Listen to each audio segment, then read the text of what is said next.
Hello, I'm John Udicek, president of Luzerne County Community College, title sponsor of the Friday Night Rivals football program. Fall Friday nights in northeastern Pennsylvania are about school pride, high school football, and celebrating our student scholar athletes. So sit back and enjoy this excitement. It's time for Luzerne County Community College's Friday Night Rivals.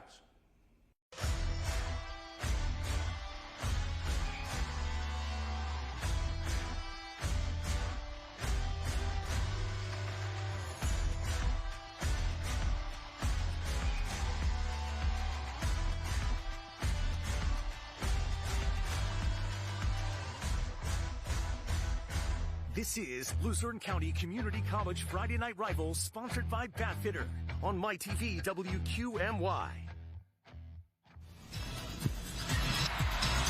Welcome inside Wolfpack Stadium, week number 2 of Friday Night Rivals. Tonight, it's a cross-district matchup as Stroudsburg from District 11 takes on Wuksbury from District 2. A pleasant good evening, everyone. I'm Bob Ide. A beautiful night for high school football.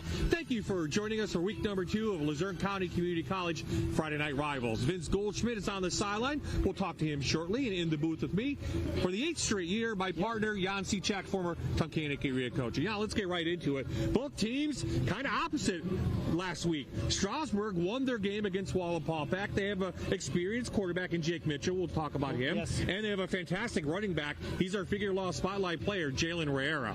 Jalen Riera, 5'10", 165-pound senior, rushed last week for 146 yards, 3 touchdowns, and he burst a 72-yard one off like no one's business. He's the reason why they were so successful last week. And he's just a great kid, all-around kid. Last year, he only rushed for 330 yards and 5 touchdowns, but he was behind 2 really good running backs that graduated from Stroudsburg. Absolutely. The Wolfpack, 4 turnovers, lost to Whitehall. They have an experienced quarterback. We've seen him before, Jake Howe, but they need a big night tonight if they want to win from our other figure law spotlight player, Devon Underwood. Devon Underwood, 5'8", 165-pounder. He's actually played for 4 years here for the Wolfpack. Last week, it was a rough week for the Wolfpack all around, and Coach Cinti said they've got to improve upon that, and that's going to be because they have this athlete and defensive back called Devon, and he just did a tremendous job. He passed the ball last year one time, 1-for-1. He jumped over, he ran for over 1,300 yards last year, 9 touchdowns. Defensively, 30 solos, 17 assists, 3. He does everything. 3 picks for. He does everything. Kick returns, punt returns. He's the guy that's going to be really getting this Wolfpack team going tonight. Okay, we talked to both coaches, so let's give them our Luzerne County Community College keys to the game. Well, Coach Miller from Stroudsburg wants to establish that line of scrimmage and play fast, and they're going to try to eliminate the big plays from Wilkes-Barre's quarterback, Jake Howe, and that's a tough order they have. Coach Cinti, on the other hand, wants to cut it down on the turnovers, and he wants to establish that running game with Dave On. As I said, a little bit chilly tonight, some wind in the air, maybe a little sprinkle. Let's check in now on the weather with Brian Schrader from the Fox 56 News, first at 10. Okay, everybody, a little cool, but another beautiful night for a football game. I do have partly cloudy skies at 7 o'clock, 61 degrees. Skies will be turning mostly clear, 58 degrees at halftime. By the end of the game, temperatures near 56 degrees. So pleasant, but a little cool. Some good news. It was breezy today, but during the game, I do have a northwesterly wind at 5 to 10 miles per hour. I'll have the rest of your Fox 56 forecast coming up tonight, first at 10. So, the Eastern Pennsylvania Conference, Stroudsburg will take on Wuksbury from the Wyoming Valley Conference. The kickoff starting lineups are next.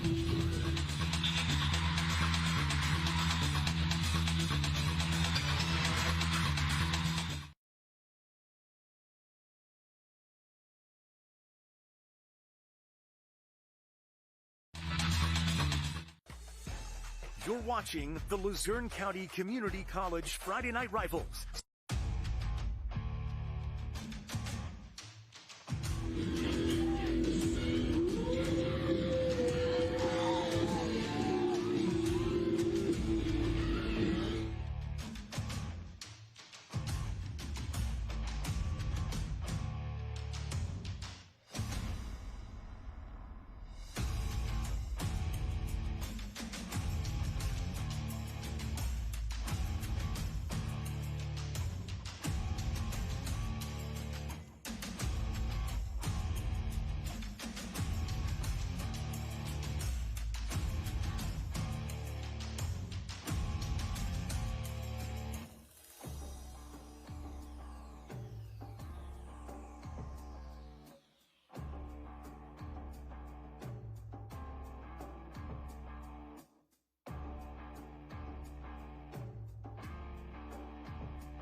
We're back live at Wolfpack Stadium before the Wolfpack open their home season. Let's head down to Vince now on the sidelines. It's family affair here with the Wolfpack, isn't it, Vince? Yes, Bob, it's a family affair here in the Bear. This Wolfpack coaching squad deep with the Cinti family. Obviously, Ciro, the head coach, 40 years of coaching experience at the high school level. His brother Nino, the offensive coordinator, and two of his sons on the coaching staff, Christopher on the defensive side, and his son Michael, the kickers coach, as well. Coach Cinti's son, Matthew, is the quarterback on the freshman team. Coach Cinti, when talking to a pregame, says it's a pleasure to see his family, and kind of being an empty nester, it's the only time he gets to see his family throughout the week. He loves it. Hopefully the family ties can help the Wolfpack tonight. Bob? Well, hopefully Ciro and his family can get their first win of the season after losing last week to Whitehall. Stroudsburg in the white jerseys won the toss. They will receive, and Jaden Sanchez from Wilkes-Barre. They're in the dark uniforms tonight with the blue trim. They will kick it away as Wilkes-Barre gets their home season underway here in Luzerne County. D-Kip to James Ennis the fourth. Gets to the outside and up near the 24-yard line, and that's where Stroudsburg will start tonight's game. Jake Mitchell, saw him a little bit last year's game overall. He's a starter now. He's a junior. Last week, 174 yards, Coach. Big thing, no interceptions. And the thing we saw with him last year, he went in this same exact game for their quarterback, and boy, does he have some wheels on him. So Stroudsburg last week scoring 28 points in their 28-7 win over Wallenpaupack. They had over 200 yards of offense. This is Ray Era, our spotlight player. He's up quickly for a couple yards, and Gino D'Alessandro, the junior, makes the tackle.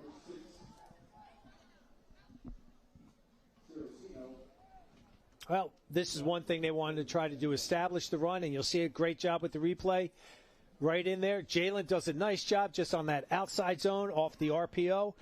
Great job tackling by number 8 there from Wilkes-Barre. That was D'Alessandro, as Bob said. Wilkes-Barre had some trouble against Whitehall and the Zephyrs last week, giving up 419 total yards in that loss, 38 points. So they want to play a little bit better here tonight as Mitchell goes to the outside. Miscommunication on the Underwood is the closest there for Wilkes-Barre. Here now your starting lineup. It's brought to you by Batfitter. Mitchell, Munch, and Riera in the backfield for the Mounties.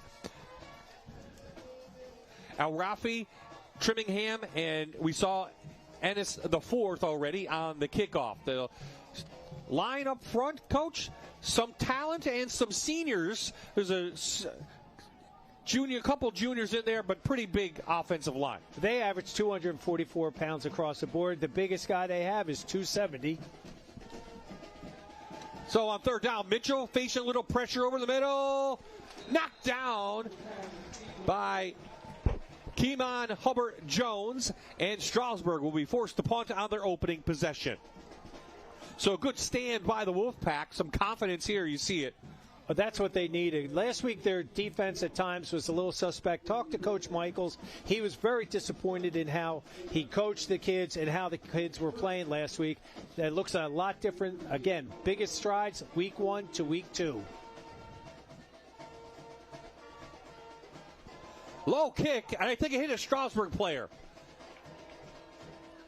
Real low kick. And it may have hit a Stroudsburg player. It was tough to see. It's Ferguson that does the kicking. I think it hit off of number 21, didn't it? Again, it did, and this gives the Wolfpack great field position. Jake House starting out right now, coming back. What a great quarterback he is. So, yeah, let's talk about Jake Howell. We've seen him the last 3-4 years. He's thrown for over 4,935 yards, 49 touchdowns in his career.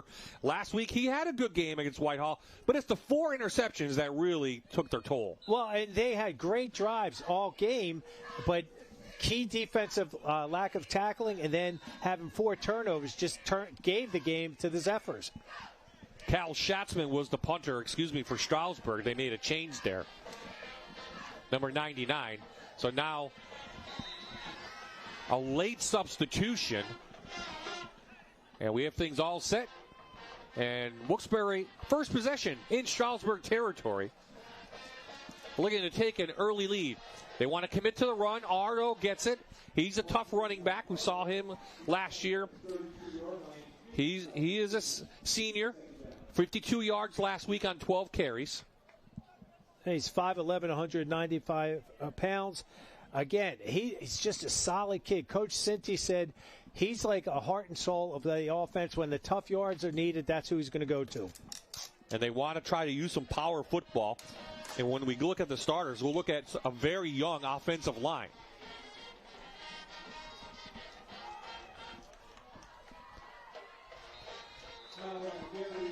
So Howe brings it up, about 6 yards on that carry.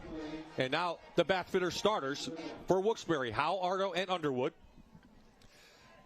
Gimbeski, Keselowski, and Saraceno, some good wide receivers. And this is where it's a little bit iffy. You got 3 sophomores, 2 juniors, and a senior in there, but a very inexperienced offensive line. Big-time inexperience. They weigh 245 pounds average across the board. But when you only have one senior, that Naimir Gudos, and they're 6 foot, 245 pounds, one guy to lean on for the experience is tough. Howe going to keep it off the right side, gets the line to gain a lot more. He's down the sidelines. Jake Howe inbounds for a Reaper for Revenge touchdown. 27-yard scamper from the senior quarterback, and Wuksbury takes the early lead. Here you see it again. Here it is again. Great job. Look, he didn't have to, but he just wanted to make sure he got in there with that 6'2" body of his to get that ball across the line of scrimmage. And what's he have to do? He has to hold the ball now. He doesn't run a whole lot, but he had 2 carries on that short drive. Sanchez in for the PAT, and the Wolfpack lead it home 7-0. We'll be right back as Stroudsburg tries to tie it up. Well, and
we are back. Great drive after a short punt by Stroudsburg.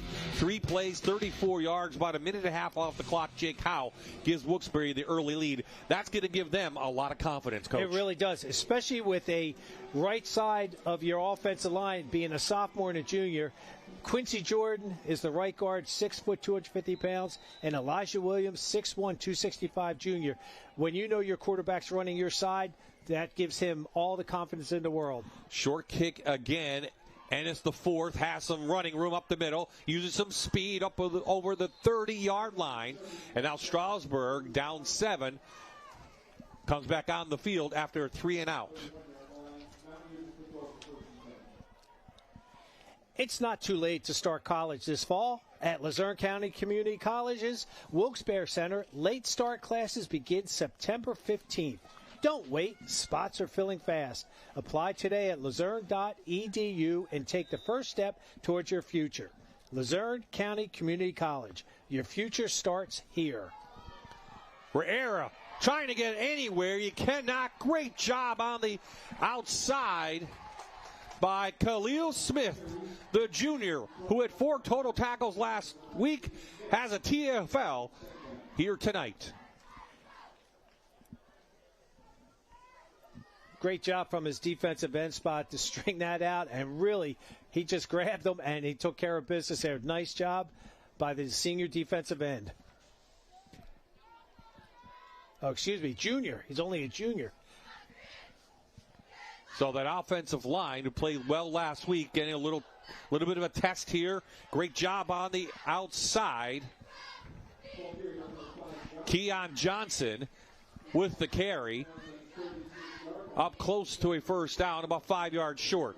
And what you saw was just a little power play with the slot pulling, and number 4, Trayvon Jimbeski, doing a nice job. The 5'11", 175-pound senior, free safety, making that stop.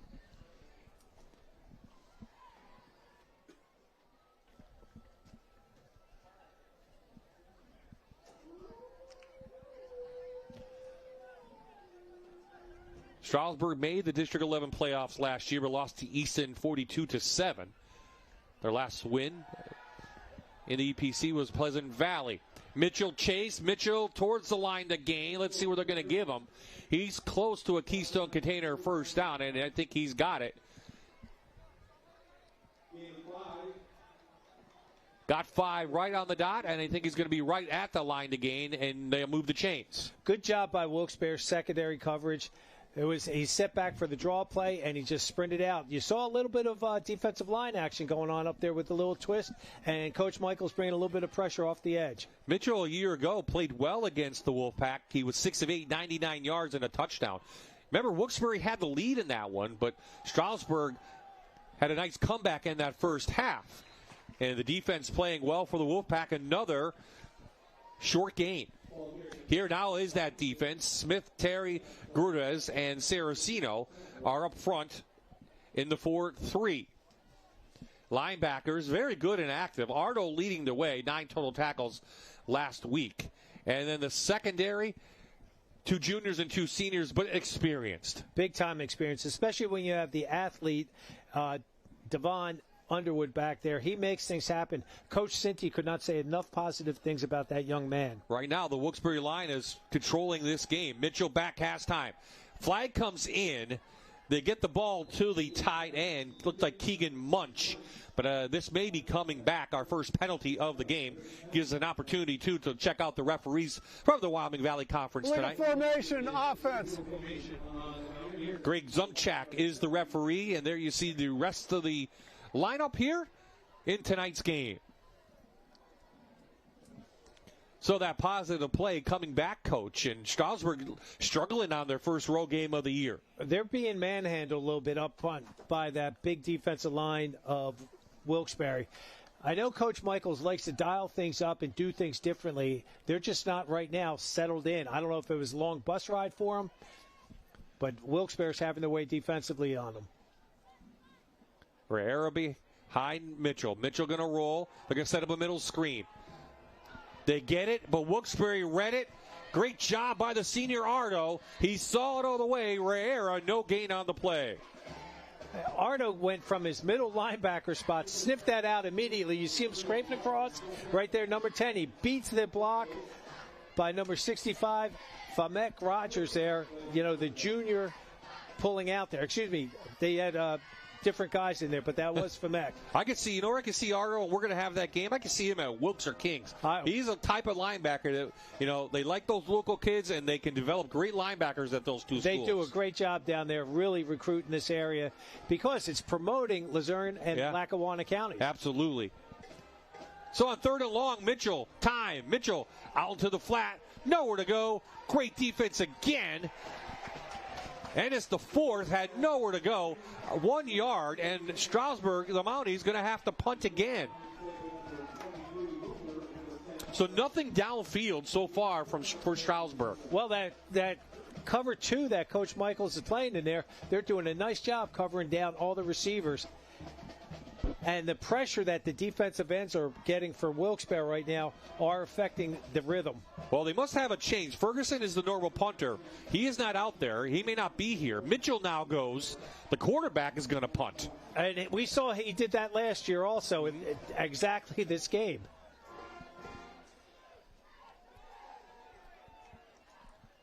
Nice high hanging kick, positive yardage. And it takes a big Stroudsburg bounce and it go out of bounds right around the 27-yard line. Coaches tonight both have a ton of experience. Ciro Cinti, 40 years, 7th year here. Jim Miller, 12th here, 26th overall for coach. And two great mentors for young people. They really are. And what the work ethic that both coaches instill into these kids starts in the classroom, goes to the weight room, and it comes out to the field. But the most important thing, talking to both coaches, is family first.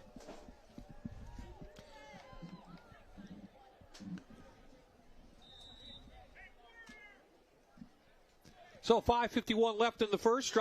Stroudsburg down 7-0 to Wuksbury. Underwood behind Howe, and Underwood gets his first carry, and the defense is right there for Stroudsburg, shooting in. Was that number 6, Munch? Yes. It was Munch. It's tough to see. The sun is right in our eyes. So Munch with a real nice tackle. The junior middle linebacker read that right away. He almost had him tackle for a loss. I think it is. It would have been a bigger loss. Yeah. But again, give Underwood credit. He kept those legs churning, and he only got like a half a yard minus. Well, Ciro Cinti and the offense want to establish a running game. They did it with Howe last time. Now they have a full backfield right to the I formation. I don't think they've thrown a pass yet.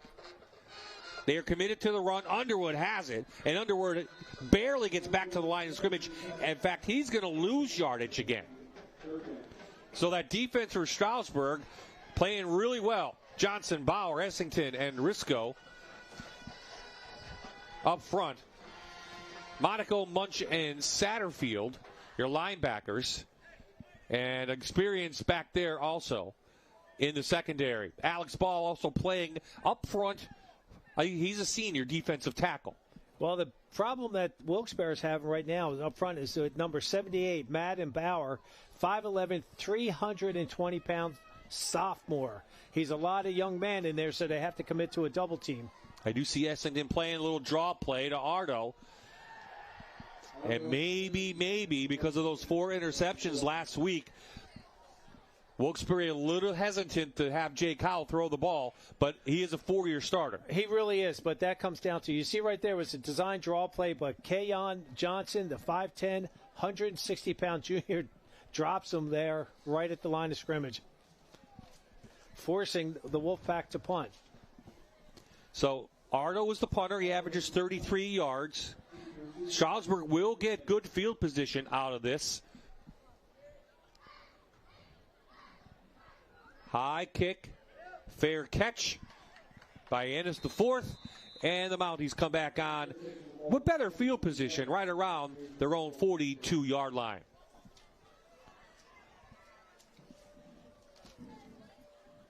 Stick around at the end of the game for the school bus stop of the game, presented by NHTSA.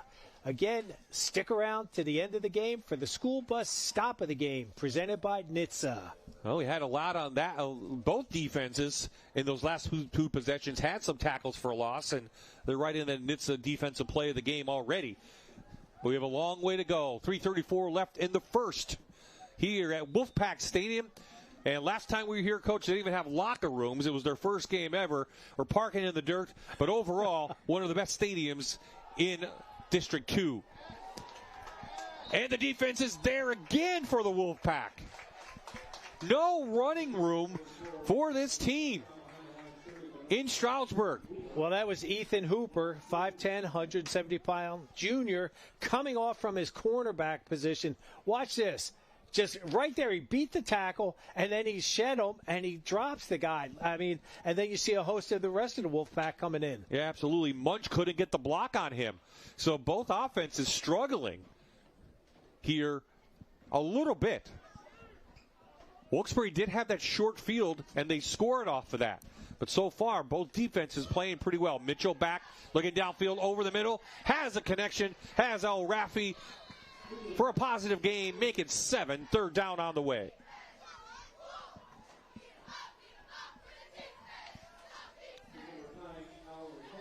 El Rafi does a nice job with his route here. There's pressure again, but look at that. He had separation, pulls it in, but a nice stop by number 4, Trayvon Jabeski, 5'11", 175-pound senior. I know Coach Michaels really likes the way he flies around. He had an interception and a fumble recovery last week in that loss. So Stroudsburg trying to get the play in, 7 on the play clock. They better hurry up or Coach Miller's going to have to call a timeout. I think he's going to have to call the timeout because, yes, they didn't have enough players out there. So a little bit of communication breakdown. Stroudsburg being on the road tonight, they have to call a timeout. They lead 7-0 on a critical 3rd down and 4 on the way.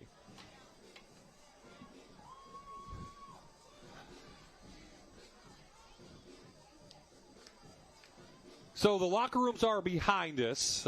Beautiful locker rooms here. They have a turf field to our right where they play a lot of soccer, field hockey games. And then, of course, you have this gym right here, this beautiful field here. And don't forget the baseball field is also. So they took the leap years ago to do this. I think it turned out maybe better than people expected.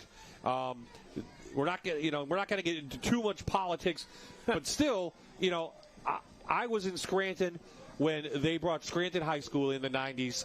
It was a positive change for the community. I understand there's a lot involved, but if you look at this facility for the kids going forward here in 2025 and those coming here, it's a place you want to be. It really is. And the way they went with the 8-lane track, trying to make sure they could host district events here, the turf, the whole facilities, the weight room they have, the locker rooms, the training rooms. Bob, as you mentioned earlier, last time we were here, it was piles of dirt, and all they had was footers. And now it's just a beautiful facility. They hold district swimming here and district basketball as well. So inside hand to Riera. He barely gets to the first down. I think he's going to be short. They're going to mark him where the knee was, and he's going to be a half yard short, and we have an injured player now for Wilkes-Barre. I think it's Gambeski, yeah. Riera, though, I thought he could take off, but good job by Gambeski making the clean tackle. He really did, and wow, that's it. Again, if they're going to go by the knee, then he's short, but if they go by the ball, it was a first. So you see where the official standing his ground right there, a half yard short. We're hoping that Gabetsky is okay down there. So Eastern Pennsylvania Conference, that's where Stroudsburg hails from. It's the Monroe Division, Lehigh Valley Division. You have Easton and those down there. But Pokemon East and West both won last week. Yes. South lost to Abington Heights. North lost. And Pleasant Valley also lost. But, a very competitive Monroe EPC this year. It really, and they're big schools. Mm-hmm. They're not like the little schools. These are big schools that have lots of kids. And it's great to see that interest, especially down there in the Monroe County. Yeah. So that's going to be a tough battle for them. I know talking to Alex Bell in the middle of the week, they have 2 goals. Win the jug. Yes. Which you always have to win the jug. You have to. And then beat a Lehigh Valley team.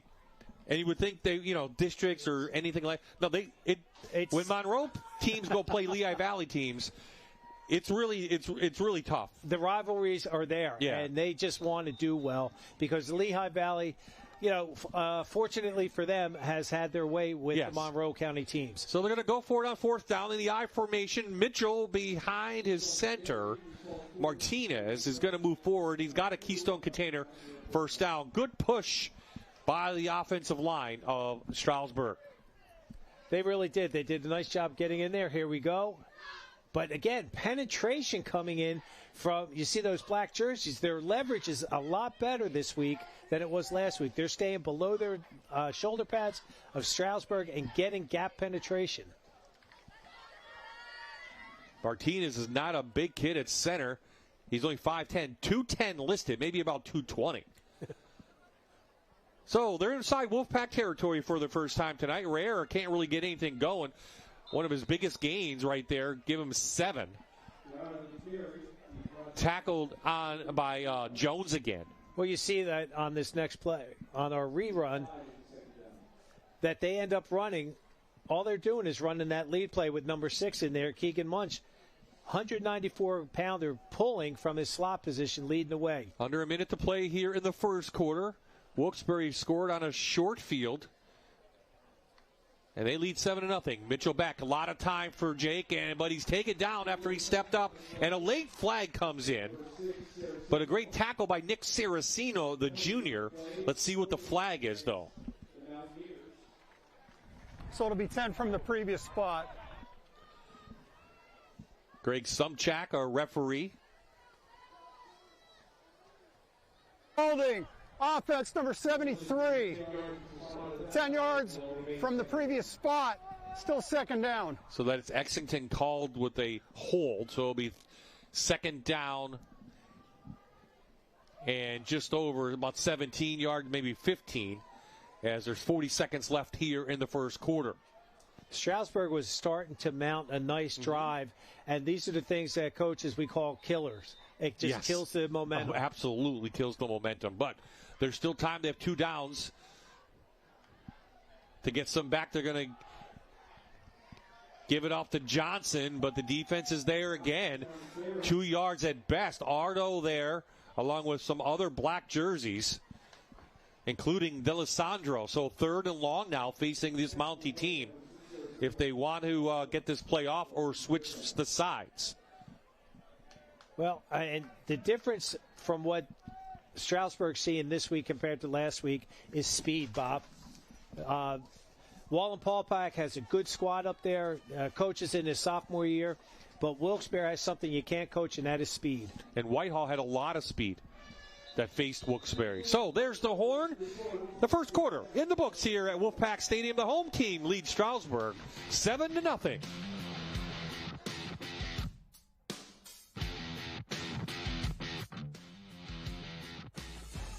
You're watching the Luzerne County Community College Friday Night Rivals, sponsored by Batfitter on MyTV WQMY.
And we're back, beginning of the second quarter. The Wolfpack ahead of the Mountaineers 7-0.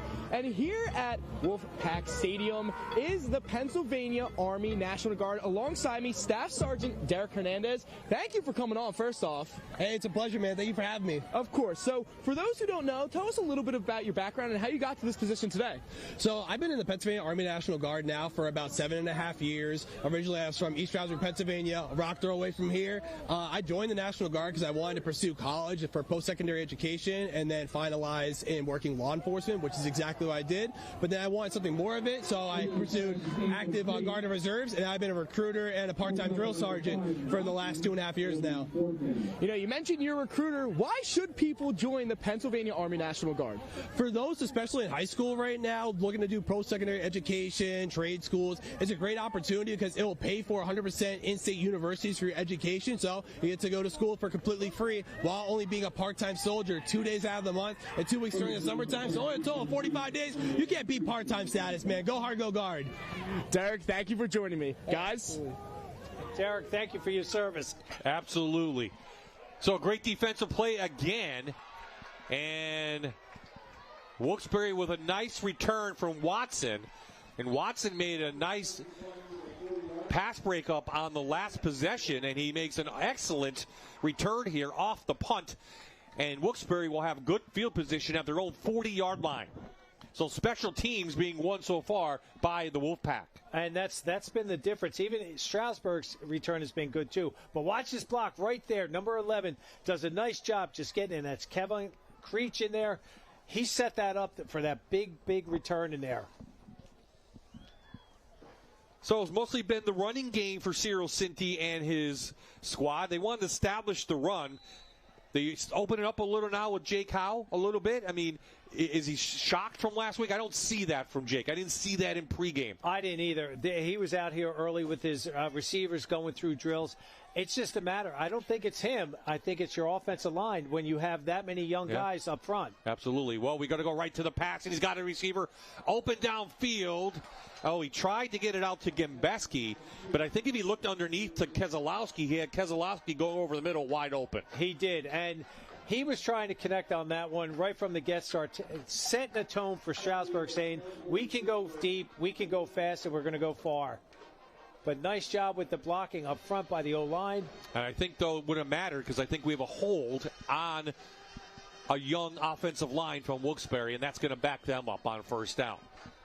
Unless Coach Miller decides not to take it. Ineligible downfield, so it's a 5-yard penalty. So that plays for naught. So being first down again in 15. Let's see if they go back to that play later on because they did have Gimbeski open. Well, again, unless he was covered. I mean, that could be the play too, but I don't think so, right? Ineligible downfield, correct. I didn't see him covered.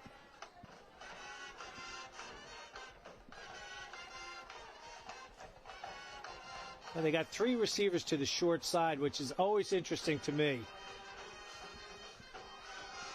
Get it out to Gimbeski.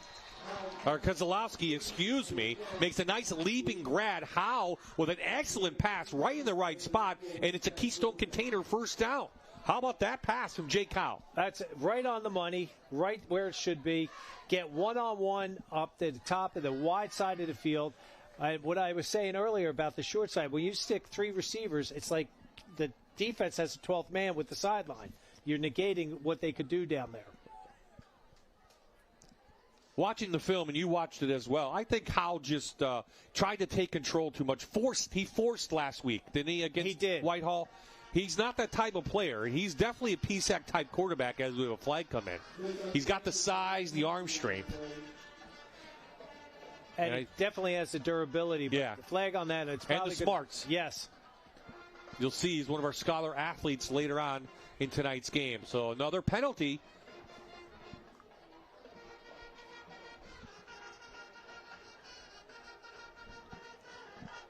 Greg Zumchak, our referee, trying to get the call. Illegal motion on the offense. 5-yard penalty. Still first down. Well, they got out of the last penalty. Let's see if they can get out of this. It's back to their own 45-yard line. Still first down, though. Coach Cinti. No, is it first or second? It's still first because they got the first down. Oh, that's right. Coach Cinti, he wants to get that run game going. I love seeing a fullback in there. Play action. Over the middle. He connects. That's their big tight end, Saraceno, who had 5 catches last week, and it's another Keystone Container first down. Bob, not only did they get 15, they got 20 yards on that. That was the tight end just dragging. He slipped right behind the linebackers, did a nice job. Great job by the O-line. Look at that pass. Wide open, throttled down. There was into the dead zone. Great job to get that first down after a penalty. This is the Wilkes-Barre team we saw. We preseason ranked them in the FNR Friday Night Rivals top 10. This is what we expected from this offense. If this O-line can get established, they'll be pretty good. Back to the outside. Tough running in there. That's Smith, Khalil Smith, 195-pound junior, with a nice gain. Call it 5. Good job up there with his read. He went off tackle, then bounced it out to the right. And nice job with the bounce. Look at that. He was still standing up. 6'1", coach. About 200 pounds. He's tough to take down. And he's experienced, too. And does have experience. So they stay in the I formation. It's working here tonight. Pitch to Underwood. Can he get to the outside? He does. He has speed. He's got a Keystone container, first down, and much more. All the way inside the 20-yard line to the 18. Gain of 13. Is there a flag down? I'm not. Yep, there must be. But that was a nice power that they ran that time. Quincy Jordan, number 77, pulling from his right guard position. Illegal formation. Offense. 5 in the backfield. Repeat, second down. That will drive a coach crazy, and Cyril Sinti's on the field asking for an explanation. And these are the things that will cost you. That's a great positive play that's coming back. And unfortunately, those you could show that play when you watch the film tomorrow with your players and say, this is what you did right, but mentally, one of the receivers wasn't lined up properly. And it's a fixable mistake on that end, Bob. So it hurts, but again, they feel the confidence now. They're building it. They're getting the steam up. Well, they had 1st and 15 twice, and they're still playing from behind on the yardage. Seems to be working behind the sticks right now. Howe in the shotgun, quick little out. Good catch out there. That was Trayvon Gembetsky, the senior. And picks up about 7. And Jalen Riera, our spotlight player, 0, does a nice job from his strong safety position to shut that down. Comes right through. And again, number 6 for Wilkes-Barre, Saraceno smartly pulled up. Didn't want to get called for a block in the back. Well, the secondary from Stroudsburg is, too, a little bit more inexperienced. I mean, there's juniors and seniors in there, but that's something they definitely had to work on in preseason. Howe back over the middle. Wide open, and he dropped the ball. Oh, my. Nick Saraceno had it for an easy touchdown and somehow dropped the ball. Tight end pop pass right off the line. Look at that. He beats everybody, and he looks at it and didn't look at it all the way. He thought he had it, and again, he's kicking himself. His teammates are going to have some fun with him on that one. But they've got to get back to work here. 4th down. Oh, brings up 4th down. He had an easy touchdown. And Wuksbury will stay on the field. Let's see if that costs them later in the game. They're up 7-0, but it's 4th down. Timeout, Cyril Sinti.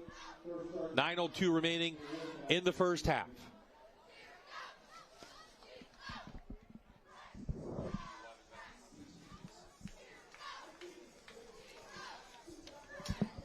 Trying to get some quick scores. I know Pittston area is playing North Pocono.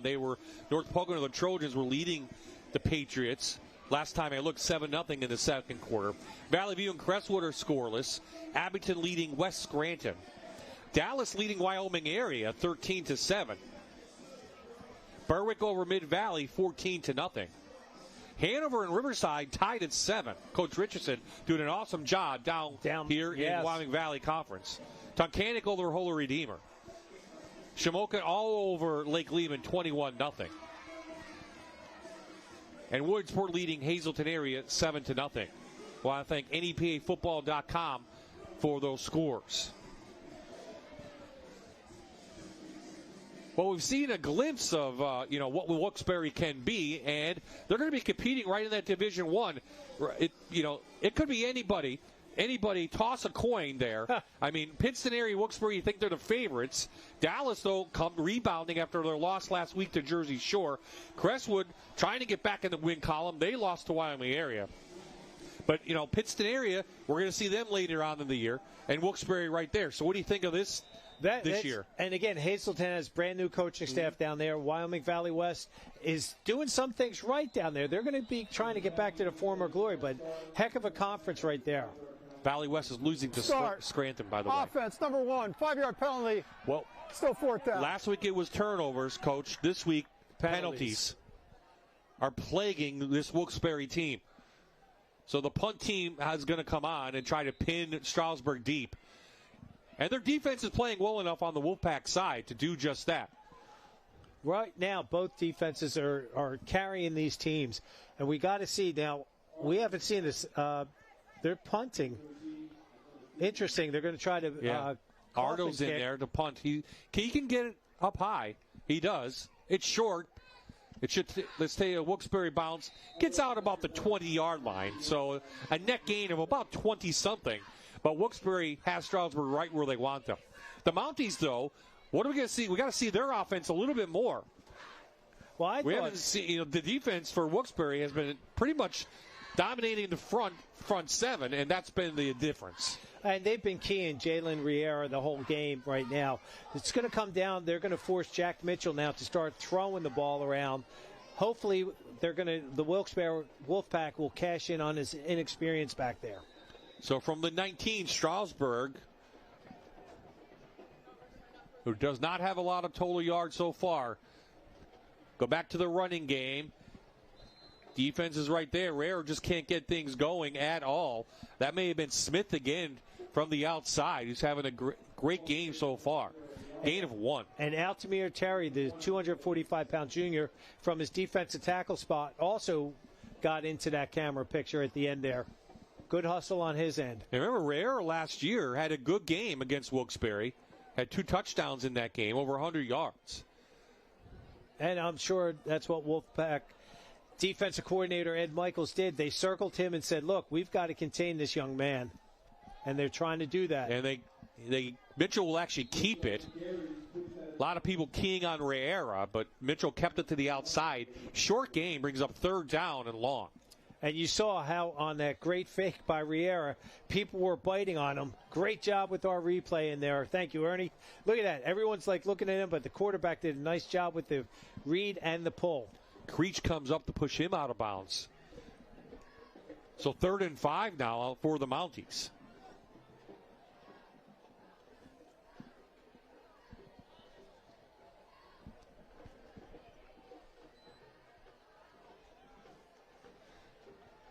Mitchell getting rid of it. Going downfield. Has a wide open receiver, and he pulls it in. El Rafi off to the races. No one's going to catch him. 76-yard strike. Mitchell to Alfrey. Stroudsburg on the board. Well, that's exactly what East Stroudsburg needed, and they were forced to throw the ball on that 3rd and long. And nice job. Great job by Mitchell in here. Good composure, good ball. Look at that, nice tight spiral, perfect placement, and he just outbeat him. And nice Gabesky out of his free safety, he got caught looking or something because Al Rafi got right by him on that outside.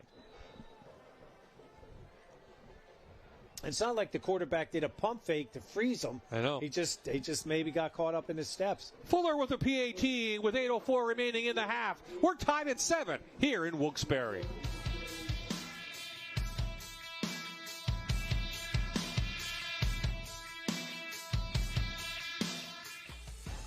You're watching the Luzerne County Community College Friday Night Rivals, sponsored by Bathfitter on MyTV WQMY.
Tying it at 7 apiece with that deep touchdown pass. And now it's time for the Dr. Todd Smile Cam. I have two members of the Wilkes-Barre Area cheer team. We have Deanna Abreu, the captain, and Ariane Roman, a senior on this team. So I'll start with you first. What is your favorite thing about Friday nights? I love how it brings our school together. It's the one time we do feel like a community. And I just love the energy. Everyone is so excited to be here, and it really shows. And with it being your final year on this team, what are you going to miss most about Friday nights? I think it's how we just feel like a family, kind of. The energy is always good, and it's always positive vibes over here. All right, girls, take it away. All right.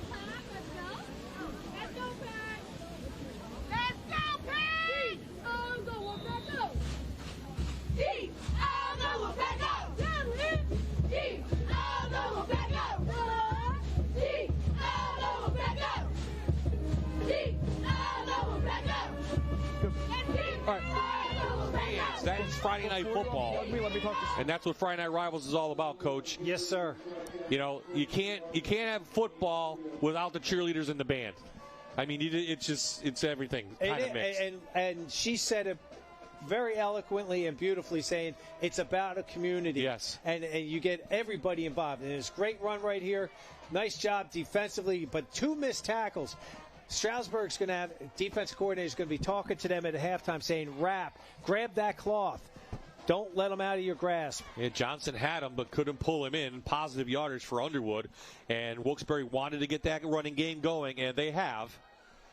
But remember, Saraceno had a touchdown, and they should be up 14-0, or at least 14-7. Timeout on the field. Cyril Cinti didn't like something. His second timeout of the half. So that will pull over the Wolfpack.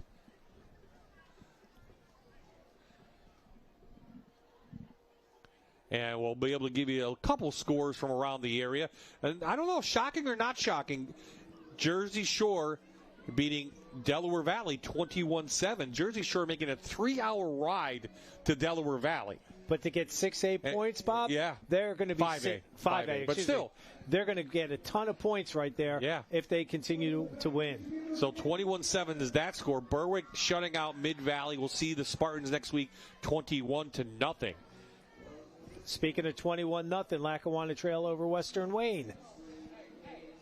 Valley View leading Crestwood 7-0. Shamokin taking it to Lake Lehman 34-0. And we'll see Old Forge next week, and I think they were losing too, Coach. To Dunmore. And Nanticoke struggling, being beat tonight 24-0 already by Carbondale. So the end around for Wuksbury. Underwood with speed. Gets them to the outside. It's a Keystone Container first down. A gain of 18. Well, one thing I said earlier today was speed. That's one thing Wilkes-Barre has. They go with this end around, and then our spotlight player for Wilkes-Barre was called an athlete. Not a running back, not a wide receiver, an athlete. They line him up all over the place, and he has positive gains for the Wolfpack. That's a good play call. I like it. Getting him to the outside and the defense going one way. Johnson with the tackle, so Wilkes-Barre on the move again. Little jet sweep. Creech down the sidelines. The senior into Stroudsburg territory. A big gain to the 30-yard line. 39-yard gain. Again, just that speed sweep coming across. Great job by the receivers doing their stalk blocking, but nice move right in there just to get that juke, get that free safety to turn to the right, and he cut back to the left. Just short of the 30, so Wilkes-Barre trying to take back the lead after Stroudsburg tied it up. 2 big gains so far on the ground for Wilkes-Barre. Ardo up the middle, cannot get by Essington. And the big senior beat his guy and tackle for a loss for Essington. I think it's a loss of a yard. Nice job penetration in there. The big guy, again, I talked about him earlier there. It was Morale. Madden Bauer, 320 pounds. You saw that he chip blocked in there. They took on the offensive guy with his outside shoulder, maintained gap responsibility, and forced him into his defender help.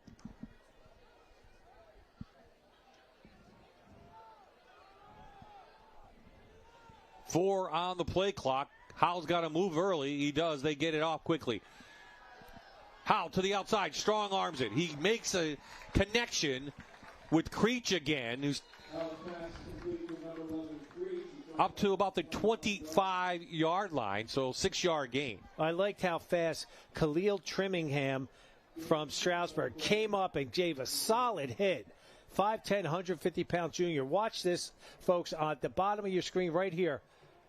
Boom, right in there. Again, he's a little light. That's why he didn't go down, but that's a heck of a hit. And then you see all the other... Yeah, Creech wouldn't go down. So third down now facing Wuksbury. From the eye, they pitch outside. Smith with a Keystone Container first down inside the 20. Good patience by Smith in there, reading his blocks, reading the defender, and trying to get that leverage to get that key first down, keep this drive alive. So they're inside the Santa Rosa Oil red zone for the first time tonight, trying to take back the lead. And number 56, Aiden Gilmore, the sophomore center, it's only 220 pounds, was lead blocking on that. This drive started at their own 20-yard line after Stroudsburg tied the game up. Inside, little fade. Touchdown! Wow, what a pass from Howell. He connects with Underwood. 19-yard connection, and it's a Reaper's Revenge touchdown.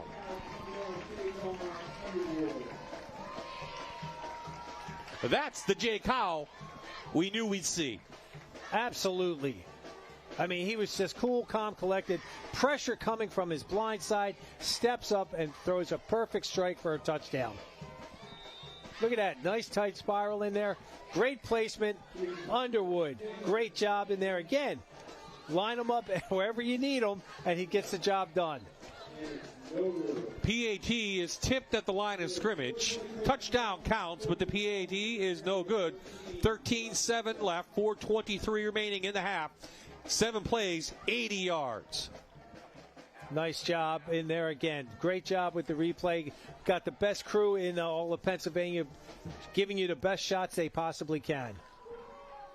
And they did a nice job mixing it up. I know Cyril Cinti would love that. Coming up in the Manuka Subaru Halftime Report, we'll check in on what's going around northeastern Pennsylvania from the Fox 56 News, first at 10. Then we'll have the Luzerne County Community College Showcase, a check presentation, stats and highlights with yours truly and Mr. Jan Cichak, and then some national highlights. I think we made it this week, Coach, to the national highlights for Sinclair and Friday Night Rivals. And I think I know what it is, too. If you watched our game last week, you would see our NHTSA defensive play of the game. You have an inkling of which one it is. All right. I know. You know, when you pick it off in the end zone and you run it all the way back, and for a touchdown, yeah. And you're one of the best players in the state. I would agree with that. Love the light show here, too. That's another reason we like to come here. Nice crowd piling in here at Wolfpack Stadium.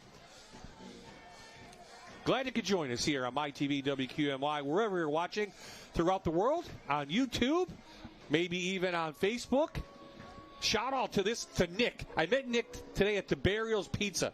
Said he was going to watch tonight. He did not buy the pizza. Okay. But we had Tiberios Pizza from Wilkes-Barre, my family's favorite.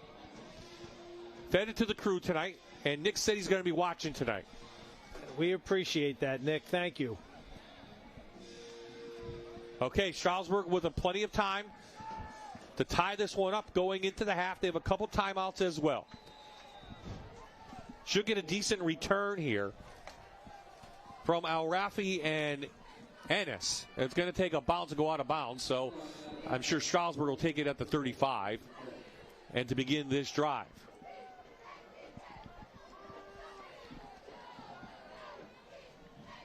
Tomorrow is another all-day college football Saturday on Fox. Game one kickoff is at noon with number 1 Texas Longhorns traveling to take on number 3 Ohio State. Then South Dakota battles Iowa State. Finally, at 11, it's Utah at UCLA. Get your fill of college football all day tomorrow, only on Fox 56. 1 versus 3. Doesn't get much better than that. Great way to start their season, too. Absolutely. Okay, here's Stroudsburg. Going to start. Little short dink pass. Off to Munch. Munch with positive yardage. Keystone Container first down. They got plenty of time to work this. And again, I like that. They went with a nice job with the fake in there on the RPO. Nice job. And he just pulls the ball real quick. Just a swing out to number 6. Great job. Great play call. I like that. Munch last week against Wallenpaupack had 4 catches for 50 yards, just a junior. So a little short pass gets things going. Wilkes-Barre had their way early on with the running game from the Mounties. But Mitchell threw a strike last time for a touchdown. Flea flicker. Back to Mitchell. No one open. Good defense. And Mitchell does the wise thing. Throws it out of bounds. Stopping the clock. Great discipline by the secondary of the Wolfpack right there. Not to fall for it. They played their responsibilities beautifully. Took the flea flicker away. There was no one. I mean, closest receiver was the outside linebacker that dropped to his hook to curl. Yeah, everyone went downfield. They're trying to catch Wilkes-Barre, you said. Napping a little bit, but the Wolfpack playing better defense this week.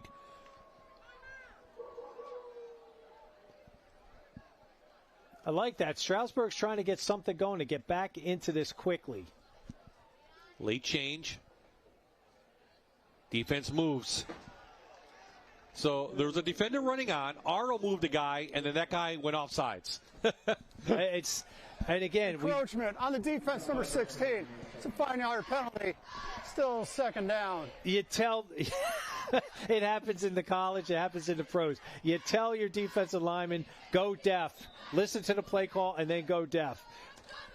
Watch the ball. So 5 yards on that. Riera again going nowhere.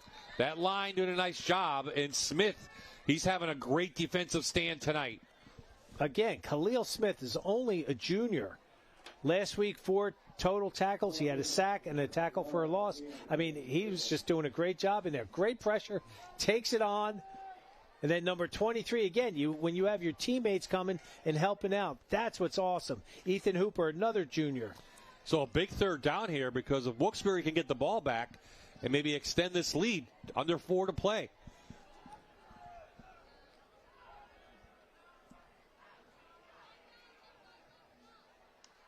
Mitchell back, has protection, has time. No one open.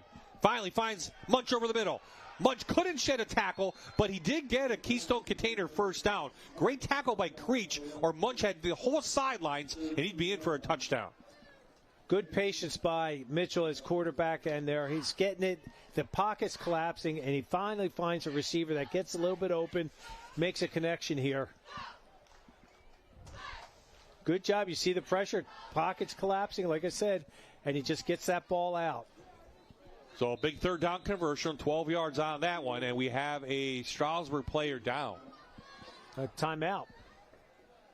Oh, I thought he signaled timeout. Nope, there's a Stroudsburg player went down right at midfield. He's in the wolf's mouth. Yeah. It's a cramp. It looks like a cramp already, yeah. I mean, that's not that you want to see any player down, but when you know the leg comes straight up in the air, it's a cramp, and he's already up. That's Munch who caught that pass. The 194-pound junior as well. He's up quickly, so both teams will have to get back on the field. 2:59 remaining. Interesting. From a week ago, Bob, we said we had players going down, especially the second half, with lots of cramps because of the heat and humidity. Now it's just the opposite. We got a little bit cooler weather, so kids don't hydrate as much because it's not as hot out. But you still have to hydrate. Yes. Can't go. I mean, it's still in the 60s. It's a beautiful night. The sun is setting over the west. Beautiful. Nice chill in the air, fall-like, but still. Got to stay hydrated. You do. So Mitchell Riera behind him. He'll give it to Riera. Tries to get outside, does, but pushed out of bounds. Minimal gain. Make it about 4.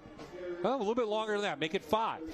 Well, Nick Saraceno, the junior defensive end, did a nice job taking on the block and forcing them to the outside. What ends up happening there is that's your secondary. That's your cornerback or outside linebacker that has to come over top and make that play. Still a couple of timeouts in Jim Miller's bag if he wants to use them. But Mitchell doing a nice job at Stroudsburg, trying to get down, maybe take a lead going into halftime. Missed PAT the difference, 13-7. Back to Johnson off the right side. Just a gain of 1. Another third down facing Stroudsburg.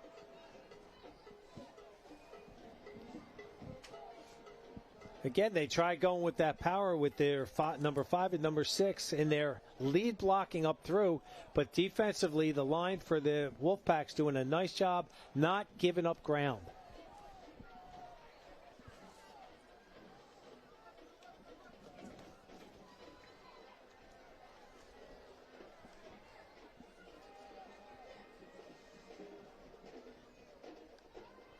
Mitchell, quick out.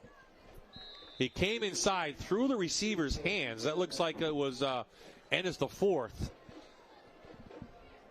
May have had a chance to pull that in. Now 4th down. Let's see what Jim Miller wants to do.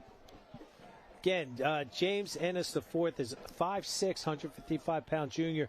The ball just was a little bit too high for him. Yeah, sailed a little bit, Coach. And they're going to leave the offense on. Remember, Mitchell is the punter, so really there's no real difference here. Clock stopped, 1:47 left in the half. Try to hard count them, probably. And timeout for Cyril Cinti. Wants to set his defense now on this 4th down call by Stroudsburg. I believe that's his last timeout, too, of the half. You are correct.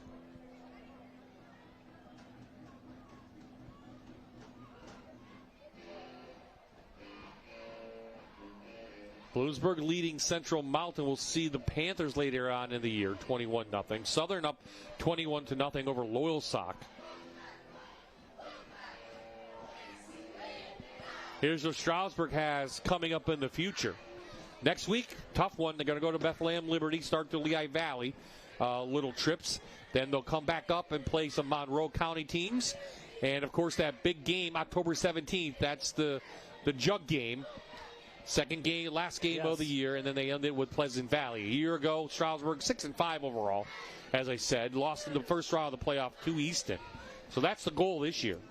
Get the jug, and then beat a team for Lehigh Valley, which I don't know which one might be. I mean, maybe Emmaus? Possibly. Easton's always tough. Easton's always tough. But there's going to be a little extra motivation for them for that Easton knocking them out last year. Well, first they got to get by this game on the road. So let's see what the Mounties drew up on 4th down right before the half. Or will the Wolfpack get an opportunity to extend their lead?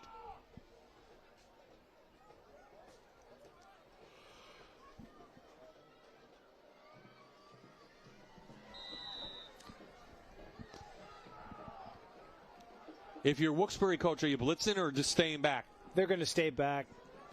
They'd rather, I know Coach Michaels, he might send the middle linebacker, but he's going to make sure his 2 outside linebackers have those inside receivers covered. Mitchell looking over. Well, now I think they're either going to call timeout or go with the play they have. Timeout.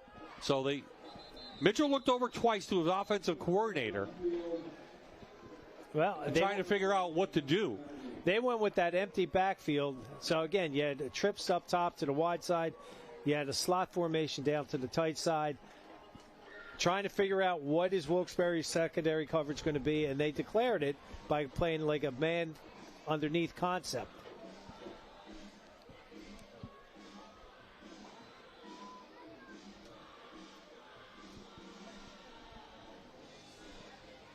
So adjustments from week 1 to week 2, are they the biggest ones? Yes. Every football coach will tell you that. What did we have to improve upon from week one? Well, we saw Wilkes-Barre had to improve on their defense and then the turnovers. They've taken care of that so far this game. Stroudsburg, right now, they thought they would be able to run the ball, establish that line of scrimmage, which they haven't been able to do. That was one of Coach Miller's keys to the game. So I'm sure at halftime they're going to be talking about what do we have to do adjustment-wise. I mean, that's all coach talk right there. Nothing new, nothing that any football fan doesn't know. So 4th down still after each team has called a timeout. Mitchell with a hard count. They're going to go play action. Out to Munch. Munch has a Keystone container, 1st down, and much more. Up to the 20. Gain of about 14. Stroudsburg still on the move. I see what you did there, Bob. Keegan Munch had much more than he needed. Nice job. Now, again, what sold that play was the play fake. Again, Jalen Riera does a great job. He knew he wasn't getting the ball, but he snaps those shoulders down, which freezes those linebackers, and that's why that little swing pass was open. Mitchell back to the end zone in the double coverage.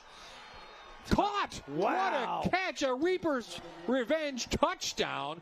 Al Raffi somehow between two defenders pulled that one in. What a pass, though, from Jake Mitchell.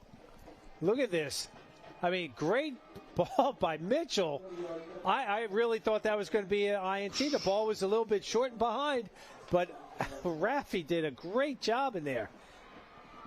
Issam El Raffi, nice job for his 2nd touchdown of the evening. Oh, both quarterbacks with tight spirals tonight with some great passes. And now Stroudsburg somehow can take a lead at the half, and it's up barely and good. So Stroudsburg marches 65 yards, and here's the touchdown. Here we go. Nice. Again, I can't believe it. Ball thrown behind, back shoulder. Great position by the defender. But Al Raffi does a nice job concentrating, pulling that in. 10 plays, 65 yards. They converted on a couple 3rd downs, 1 4th down. And just like that, somehow the Mounties have a 14-13 lead. And that's what Coach Miller wanted to do going into halftime. All right, guys. Now, they're getting the ball to start, but now they're losing. They're down by a point. We've got the momentum. We've got to keep that going. Well, Wilkes-Barre will get the ball to begin the second half, Coach. So how do you play it if you're Cyril Cinti? Are you aggressive here, or knowing you're going to get the ball, you don't want to turn over? He's going to come. Coach Cinti, from when I coached against him, he's going to put his foot on the gas. He's not going to sit back and say, hey, we're down by 1, guys. Don't worry. No, he's going to try to say, look, we had that tight end pop pass open in the 1st quarter or 2nd quarter. We're going to come back to that kind of stuff right now. So Creech is going back with Watson to return this kick. So number 52, Coach, is doing the kicking right now for Stroudsburg. Damian Martinez, which I believe is the center. It is. He's kicking it off. So this one may go up short. It is a little squibber. Fair catch. Good job by the catch at the 33-yard line, and that's where Wilkes-Barre will have it. But I don't think they have any timeouts left. They don't. They do not. So it's 2-minute drill. We'll say the 106 drill. Coach will probably come in, send in with 2 plays right now. And you know that the receivers were told, once you catch the ball, get out of bounds, stop the clock. Well, we know Jake Howe has the arm. Yes, he does. If he can get the protection, he's had some receivers downfield. Now, do they go back to Saraceno with that tight end? Again, down the middle. And he had that great play with the pass reception where he did the drag pattern. Also, he's a big target at 6'2". 6'3". So trips to the far side, timeout, Jim Miller. Coach Miller quickly called timeout. And that's Stroudsburg's last of the half. Well, that's they actually went quads towards us on this. There are 4 receivers this side with the tight slot in there. Maybe it's something they haven't seen, and he wanted to call timeout, get his kids settled down, say, guys, this is what we're going to do. We're going to play cover 3 with one behind on the quad side, and we'll just lock up on the man side.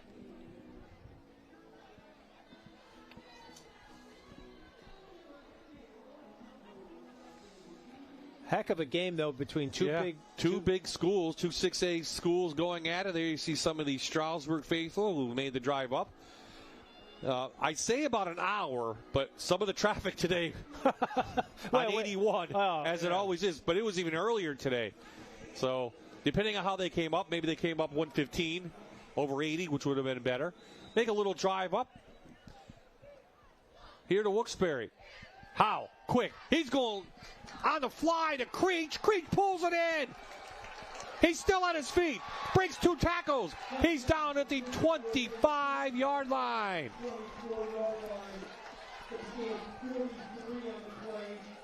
$43-yard gain. And yes, Cyril Cinti is aggressive. He's got to be. 57 and counting down. Get your guy set and just spike the ball. Well, they're within, I would say, a couple more yards are going to be in field goal range for Sanchez, but you want to get as close as you can, at least to get 3. Howe has room to run. He'll tuck it in. He's got to get out of bounds. He does not. Clock still rolls. 40 and counting. Wilkes-Barre back, trying to get back to the line. Maybe you should have thrown it out of bounds, Coach. I agree with the throw out of bounds, but personally I would have spiked the ball to stop that. Get the kids settled, get some air in you, relax, and then get it going. So it'll be 3rd and 11 officially.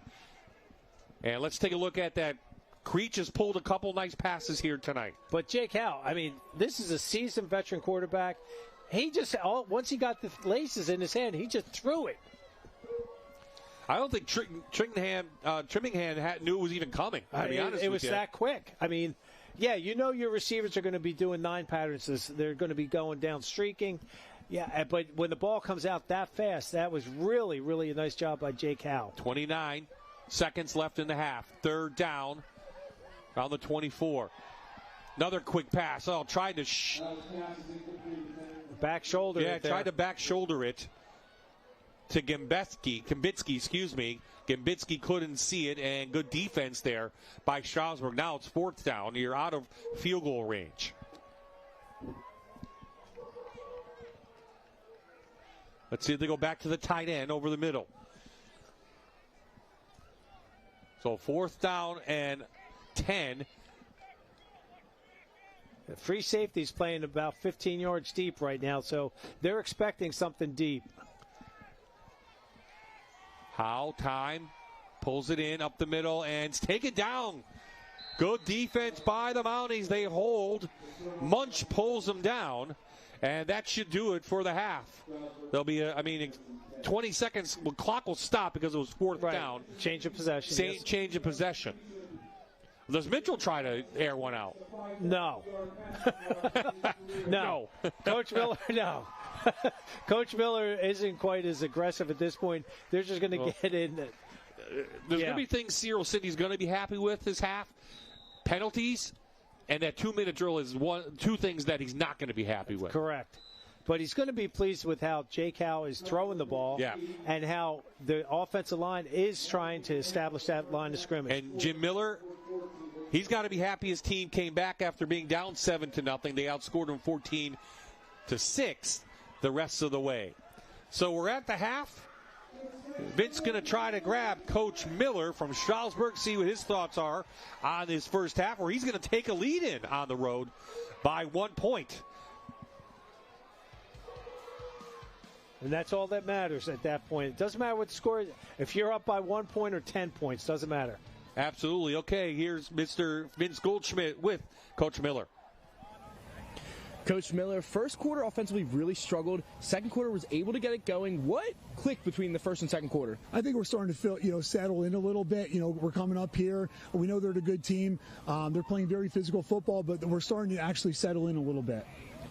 Tight game right now. How do you close this one out? What is the pep talk at halftime? Listen, their quarterback's phenomenal. He's making great passes. So our biggest thing is we got to make sure we're covering our receivers and try to keep it in check. Coach, best of luck. Thank you.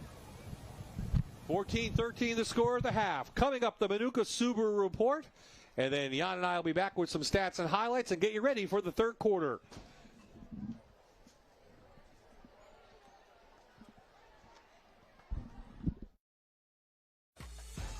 You're watching the Luzerne County Community College Friday Night Rivals, sponsored by Bath Hitter on MyTV WQMY.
Center.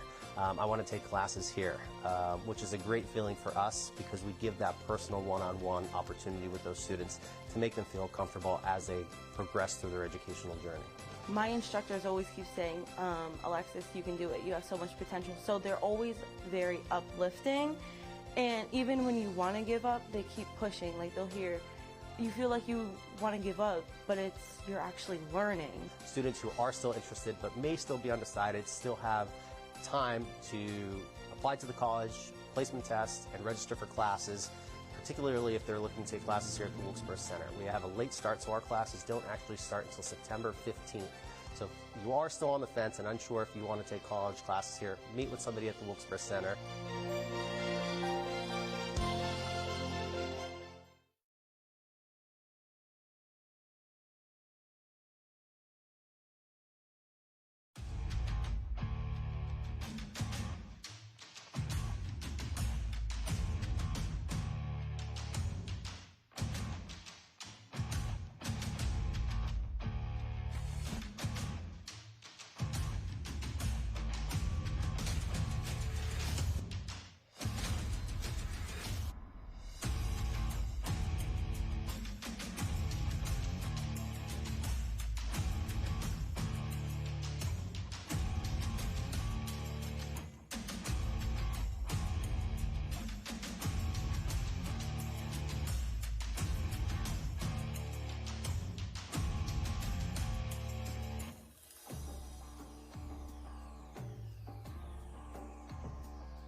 Welcome to the Manuka Subaru Halftime.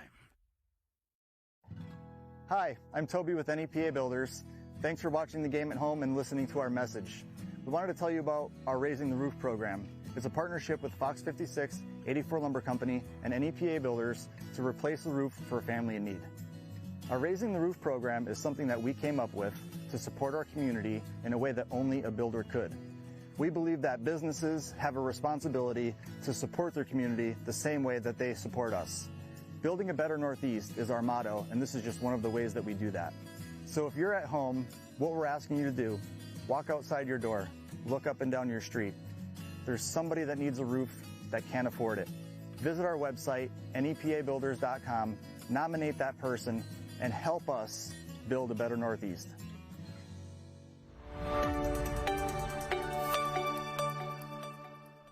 Hello, I'm John Yadicek, president of Luzerne County Community College, proud title sponsor of the Friday Night Rivals football program.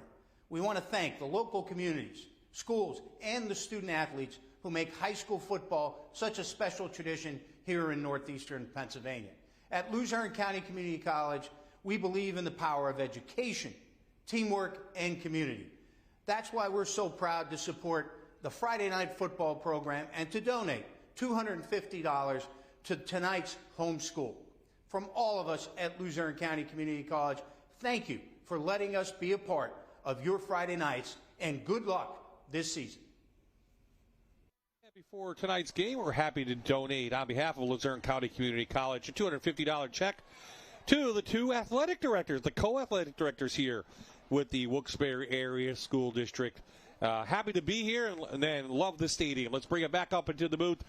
Bob and Jan, hey, turned out to be a really good game. Got things slowed in the first quarter.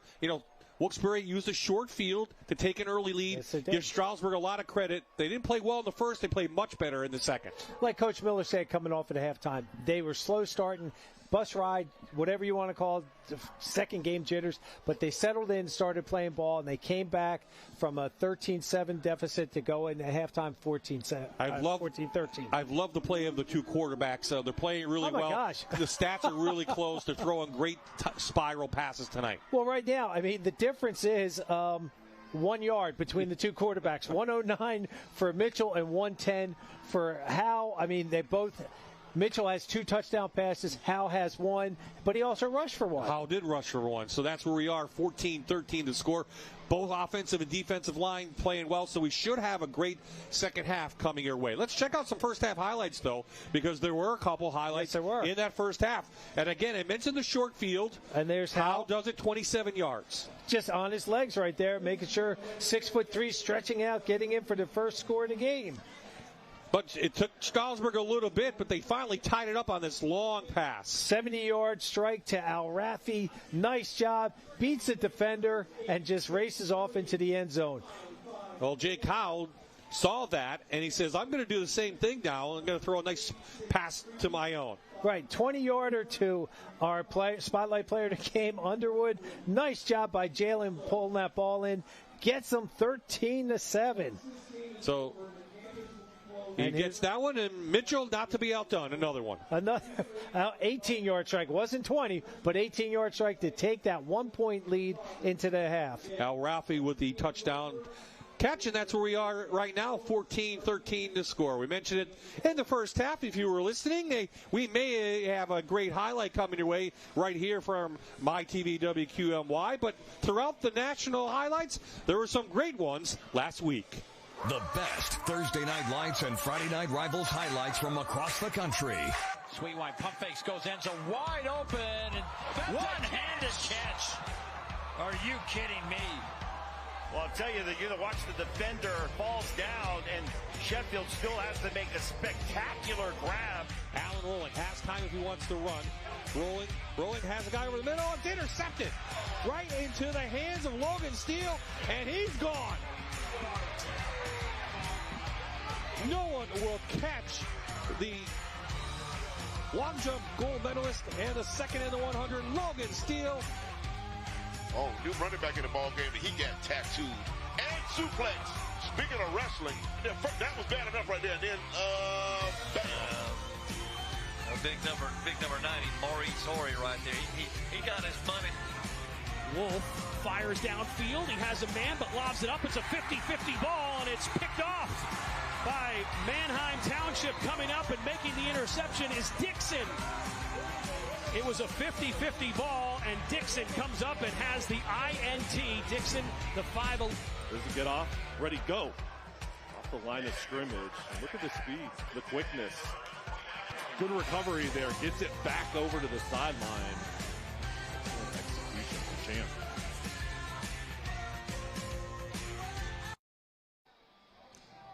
And we are back, both teams on the field. We are ready to go for what should be a very entertaining second half play here with the Wolfpack, and they trail by 14-13. Jan, what do you want to see in the second half? Let's go for Stroudsburg first. Stroudsburg is going to want to try to control the ball with their run game. They've proven that Mitchell can throw the ball, so they can always fall back on that. Now, Wilkes-Barre, on the other hand, same thing. They're going to try to keep Underwood in this game wherever they put him as an athlete, whether it's slot, wide receiver, or running back.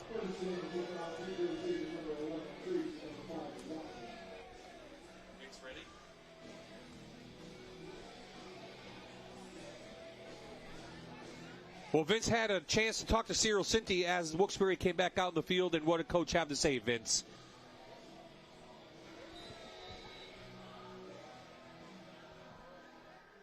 Not letting little things mess them up, making sure they're talking to the refs, making sure they're on the right side. As for the defense, the second quarter allowed all 14 of the Mountaineers points, just shoring up a little bit, stopping on the third down conversions, and being aware of the down and distance. That's what's going to take for this Wilkes-Barre team to walk away with the win. Thanks, Vince. There you saw the kick Fair catch, a little fumble, but Wuksbury recovered. They'll have the ball again this third quarter at their own 32-yard line. So what was the total yards in the first half for the Wolfpack, Coach? The Wolfpack's total yardage was 200. Right on the dot. So 200 yards, and I think more importantly, no turnovers. Correct. Stroudsburg was at 177. In fact, Stroudsburg doesn't have any turnovers as well. It was just a bad punt on their opening possession that led to Wilkes-Barre's first score. So back to the eye they go. And Stroudsburg's come out of the locker room ready to go. Smith gets the carry, and he goes nowhere. Great defense in there from Zion Essington. Essington was a man on a mission on that play from his defensive tackle spot. He took up the guard, and then you see he just wrapped up the running back. Nice effort. The offensive line did play well in that first half for the Wolfpack. We know a little bit inexperienced, as we talked about. Well, again, how Essington played that was his defensive line coach is going to be saying that's textbook right there. He had low leverage. He had his shoulder pad underneath the guard's shoulder pad, drove him back, and made the tackle. So Wilkes-Barre's behind the chains to begin their first possession, down one, and timeout called by Coach Cyril Cinti. That's a quick timeout here in the first half, 51 seconds into the third quarter. It's not when you want the timeout, Coach. No, not at this point, but there was probably a miscommunication on the play call. I'm just guessing here. That's what I would imagine it was, and they were thinking one play, and the quarterback maybe called something different in the huddle. So the Wolfpack, they don't have it any easier. They're going to travel up to Valley View next week, and then it's back in the Wyoming Valley Conference play to face Dallas. Then they have West Hazleton at Pittston, which is losing to North Pocono tonight. Valley West Crestwood, and then they end the year with Williamsport, who they lost in the sub-regional final. Now, Wilkes-Barre is officially the District 2 6A champs the last 2 years. You go to the sub-regional, that is the state playoffs with Williamsport. Well, they lost last year, so they couldn't advance. So technically, Wilkes-Barre was the district champ the last 2 years. Out to Underwood. Gets a block to the outside. He's got a first down and more, so it's a Moravia Health first down. Underwood into Mountie territory. And we have a flag back at the 34. Oh, boy. What a great effort by Underwood on that. And that's what I was saying. He's an athlete. Hold against the pack. Greg Zumchak and our Wyoming Valley Conference crew tonight. This is going to negate a long run on a second and short. And again, moving offense, number 12, 10 yards from the spot of the foul. Still second down. So that might have been Keselowski on the outside. That's who he called it on. And when that happens, that's when the stalk breaks down and the defender starts to beat you and you grab jersey.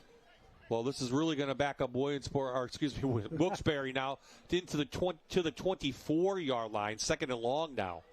Not the way you want to begin the second half, in the third quarter if you're a Wolfpack fan. Well, the opening drive, all of a sudden you take a timeout. You come back with a great play, and it gets negated by a hold. And again, Underwood effort on that was tremendous. So last week it was turnovers. Tonight it's been penalties that have held Wilkes-Barre back. Set up a screen. Ardo has room. He picks up a block. Ardo gets away. Ardo down the sidelines. He stepped out of bounds right around the 32-yard line. So 24-yard scamper for senior Ardo. Bob, we said this in the first half, but I wanted to analyze the play. Again, great job at the screen, dropping back, pressuring your face. Look at the blocks, key blocks right there by his teammates downfield. Clean blocks, great job. He did step out of bounds right there. Barely, yep. And, Bob, we said the first half. You actually said it. When Wilkes-Barre's behind the sticks, they do well. They have been doing well here tonight. Good play call there. Wilkes-Barre trying to take back the lead. Finds a receiver, Watson, over the middle. 8 yards on that. Nice job with the stop route on that. Again, the defender's bailing, and then when you stop, the defender still takes 2 steps back, and the ball was delivered right on time. Hooper brings the play in. He'll remain in the backfield, Ethan Hooper. It's a quarterback draw. Howe has it. Howe down to the 1. 17 for Jake Howe. Wuksbury first and goal inside the Santarelli Oil red zone. Having a quarterback for 3 years like Jake Howe is in there. Nice job. Again, lead block right up in there by number 23 for Wilkes-Barre. Hooper, I said, ran the play in. Yeah, he brought the play in. Again, they went trips to the wide side, single back out wide. A nice job spreading out Stroudsburg's defense. Power eye. Touch push. Ball's out. Oh, my. They did not signal a touchdown. They do now, because a Wuksbury player recovered the fumble. It was almost like a shovel pass, but it wasn't. The ball got punched out of Howe's hands right into number 8's hands for the touchdown. D'Alessandro was right there. Let's see the replay. Oh, great camera work. Beautiful. Look at that. He's reaching out. Ball gets punched out. Oh.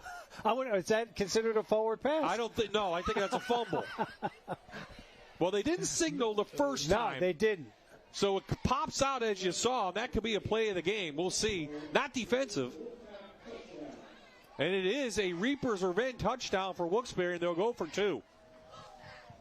Well, it didn't start out well, this drive, for the Wolfpack, but they made it work, and they go all the way down the field and take back the lead, now trying to put 2 points up.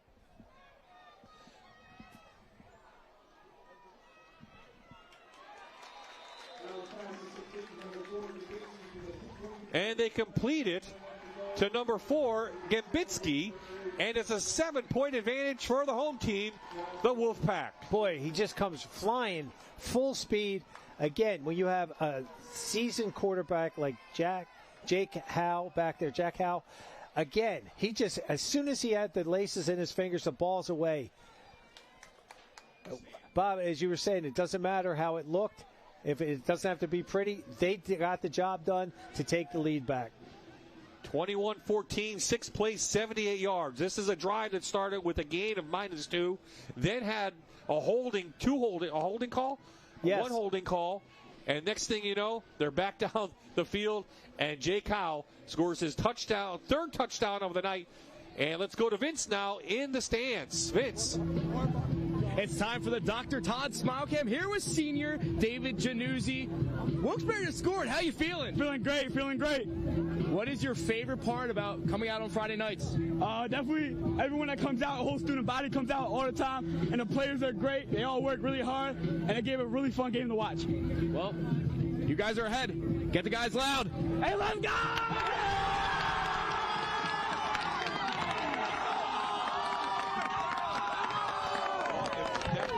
Back for Wilkes-Barre. Their fans should be happy here at home, their home opener for 2025, and they have a 7-point lead over the Mounties. And it's the 4th with running room. Taken out by Smith, but good field position for Stroudsburg. And that was Dave Januzzi, the Wilkes-Barre standout basketball player who's leading the football chants here tonight. So I know the football team will do the same when they're back in the gym here in Wilkes-Barre. Yes. And that's the captain of the cheerleading squad said it's a community, so they have everybody together tonight here in Wilkes-Barre. Okay, Jake Mitchell, the other quarterback, now got to lead his team. Tie this one up. They give it on the inside, and Johnson's had some running room tonight, and they find a gap and gain 11. Nice job, but this play was set up by that beautiful kick return. Look at that, nice job in there. Oh, a little bit of hold, but that's all right. We're not gonna. We can't call that. That's not our job. Again, you got to mug them up in there, but your hands can't be on the outside. Grab them from the inside where they can't see it.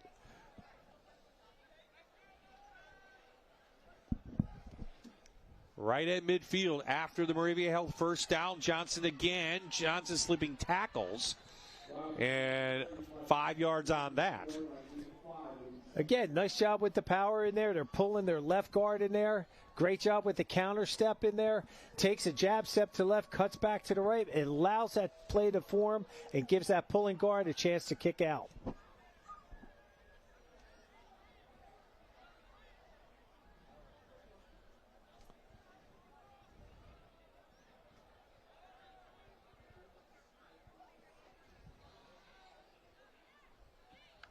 Johnson's still in there.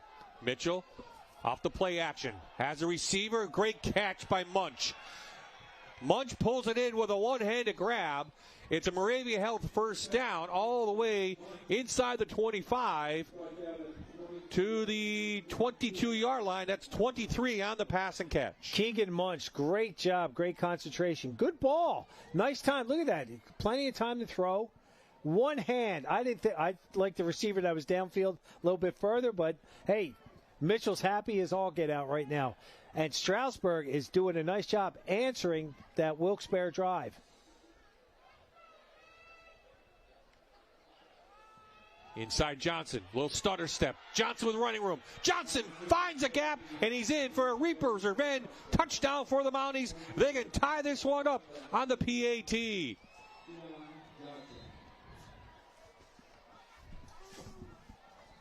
K.N. Johnson found room and took it in. Great block on the outside. Right there in there. Nice job coming up in there. I'm wondering where they have Underwood, or if there's we have a Wilkes-Barre player down cramping up right now. But I'll tell you what, Johnson doing a great job stepping up in there. Rajon, 5'9", 165-pound junior. Didn't take long. 4 plays, 61 yards for Stroudsburg. They marched it down the field with a lot of great running from Johnson. Where Riera couldn't get much going for some reason, it's been Johnson who's taken the ball and has taken the Mountie offense. What happens, Bob, is your defense is keying on, again, they were going to be keying on him the whole time, on Jalen Riera. So now you throw in there, Johnson, who has he was only 1 for 8 last week. 1 carry for 8 yards. So now you got this kid that's coming out here trying to prove that he should be a starter. And we saw number 11, Creech, coming off, the one that had the cramp for Wilkes-Barre. Yeah, he's definitely a cramp on the sideline. So Fuller in for an important PAT. Al Rafi does the holding. Tie this one up. 7:47 left in the third. High snap. Got it down. Kick is up, and kick is true. So here at Wolfpack Stadium, we're tied at 21. We got ourselves a game here on Friday Night Rivals.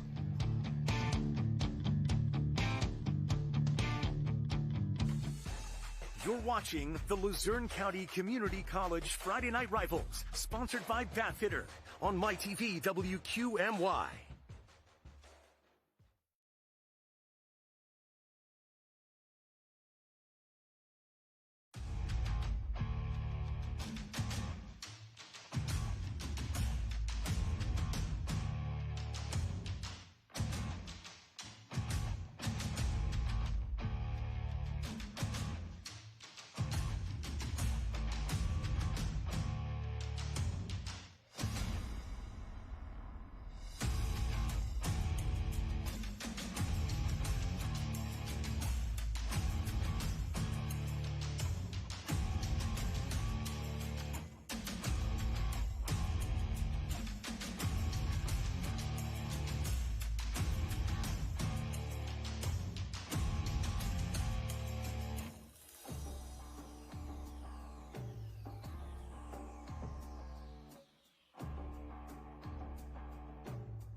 So after the kickoff, Underwood with a great return. We have a replay. We'll try to show it to you. But a great return on the kickoff return from Davon Underwood.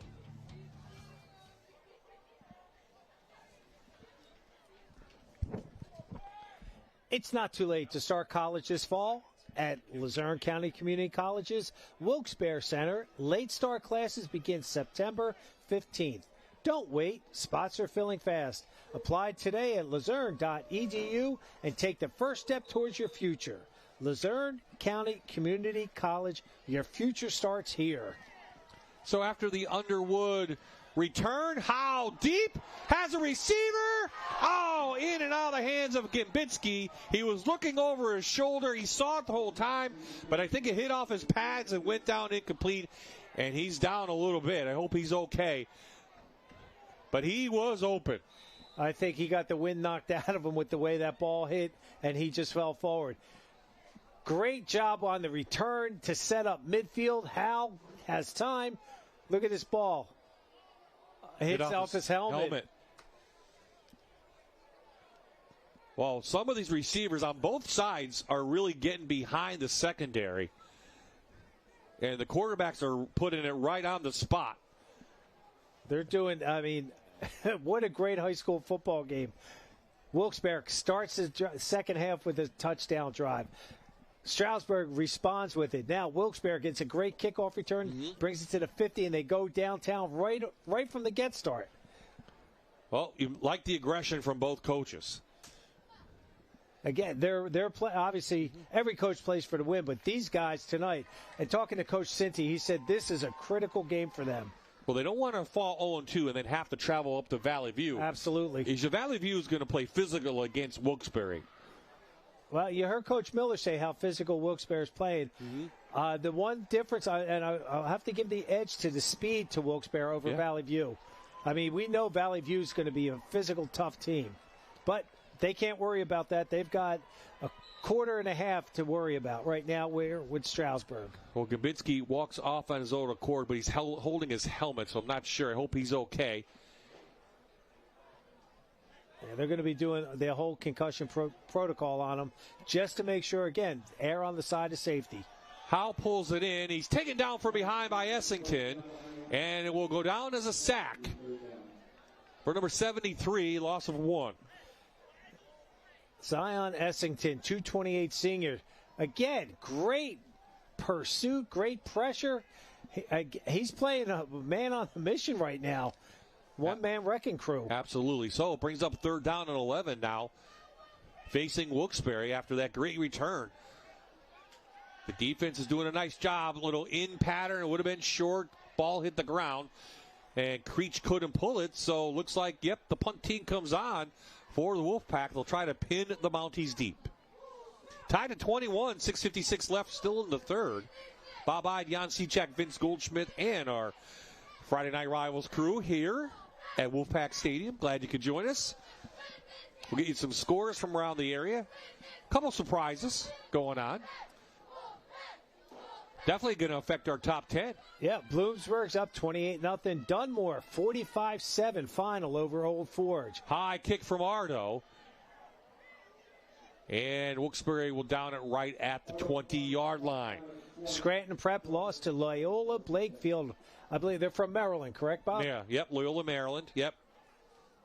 Lehman losing big time, 49-0 to Shamokin. I believe North Pocono was beating Pittston in the 3rd, 14-7. And Wyoming Area comes back, 27-20 in the 4th quarter over Dallas. 21-7 the score now, North Pocono over Pittston Area. That's our producer, Steve Phillips, in my ear. North Pocono parent. Okay, here we go. Mitchell and company have it at the 20.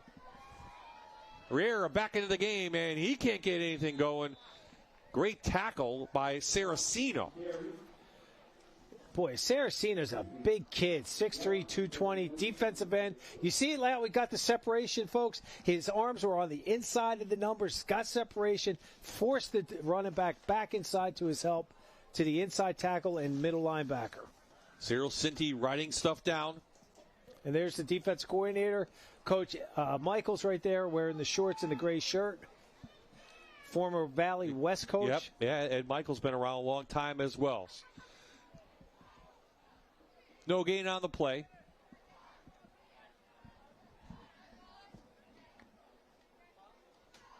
Hand it again to Rare inside, but the defense is there. Well, the inside lineman, 55, coach got the tackle. Naimir Gudros. Yes, 6 foot, 245-pound senior. Again, these guys are defensive line. I love seeing it being a former defensive line coach. These guys are impacting the game, not just playing the game. They're impacting it on both sides. Making it really tough for the offense to find any rhythm now. Gambitsky going to head to the locker room on his own accord, it looks like. So Mitchell back on 3rd and long. Mitchell over the middle. Got a guy. Al Rafi on the run. Isamo Rafi out of bounds inside Wolfpack territory. I think he has 2 speeds, Bob, fast and faster. The defense was right there. Defender was covering him. Well, this was the play before. Here we go. Drops back. Good coverage. And then he just puts it into overdrive there. So inside Wolfpack territory, 31-yard gain. Mitchell with another nice pass. Both quarterbacks are spot on tonight. And Johnson bouncing it outside. When Johnson gets the ball, he makes things happen. He's to the outside and much more. Johnson down the sidelines, shedding tackles to the 5. 44 yards. Keon Johnson, the junior. Cayman Hubbard Jones made that touchdown-saving tackle all the way down at the 5-yard line. It's a Moravia Health first down inside of Santa Rosa Oil red zone. Here, look at it again. RPO, just the outside zone. And again, he gets a great block and he cuts outside. And a wonderful balance right there. And again, I said about the game-saving tackle or touchdown-saving tackle by Jones back there, Hubbard Jones. Mounties trying to take back the lead. They held it at the half. Mitchell with the fake. And Mitchell knocked out of bounds. Oh, he's going to be in for a Reaper's Revenge touchdown. Jack Mitchell's first of the night for 4 yards. The Mounties back in front. Bob, we talk about as coaches, as a running back, if you're not getting the ball, give a great fake. And they did. They froze that Wilkes-Barre defense in there. They all bit on Johnson in there, and then Mitchell does a nice job. He did. He kept his balance, and he was going down and stuck the ball out. The officials right there. Great Arnold job. thought he had him full around now for the PAT. Back and forth we go. Penalty on the inside. Let's hold on. The kick was good. Let's see what the penalty is first, though. We'll tell you that it was a 5-play, 80-yard drive for Stroudsburg. And we have someone shaken up by Wuksbury on the inside. It looks like Gino Ardo. I didn't see a call being made. Oh, it's on Wilkes-Barre because referee went over to talk to Coach Miller.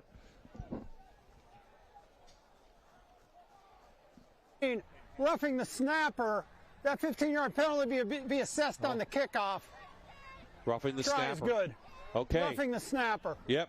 15. Thank you, Greg. 16. Oh, thank you, Greg. And so everybody understands on punts and especially extra point, the center is not live.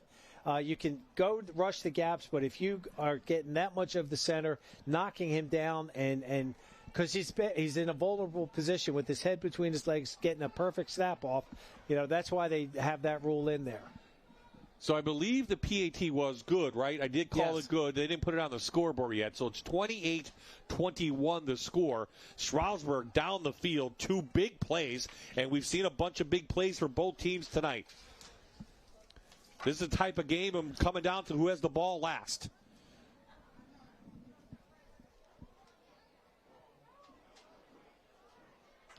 Stick around at the end of the game for the school bus stop of the game, presented by NHTSA. Again, stick around at the end of the game for the school bus stop of the game, presented by NHTSA. Well, we haven't seen many stops in the second and third quarters. We've seen a lot of offense, but not defense. We've seen some big hits on defense and some good plays, tackles for a loss, but the offenses, even behind the chains, have had some positive plays after that. Yes. Bob, and you said this earlier, in the first half, anytime Wilkes-Barre got a penalty, they had a nice gain, penalty, now they are, whatever in 10 or 15 and 20 yards, and they come back and they gain more yards than they had. So it's to their advantage sometimes. So we still have, you think it's Arnold down, so we're going to take a look at our schedule. Well, it looks like Gold Forge Mid-Valley is going to be a battle of who's going to get their first win of the year. It will be. It will be.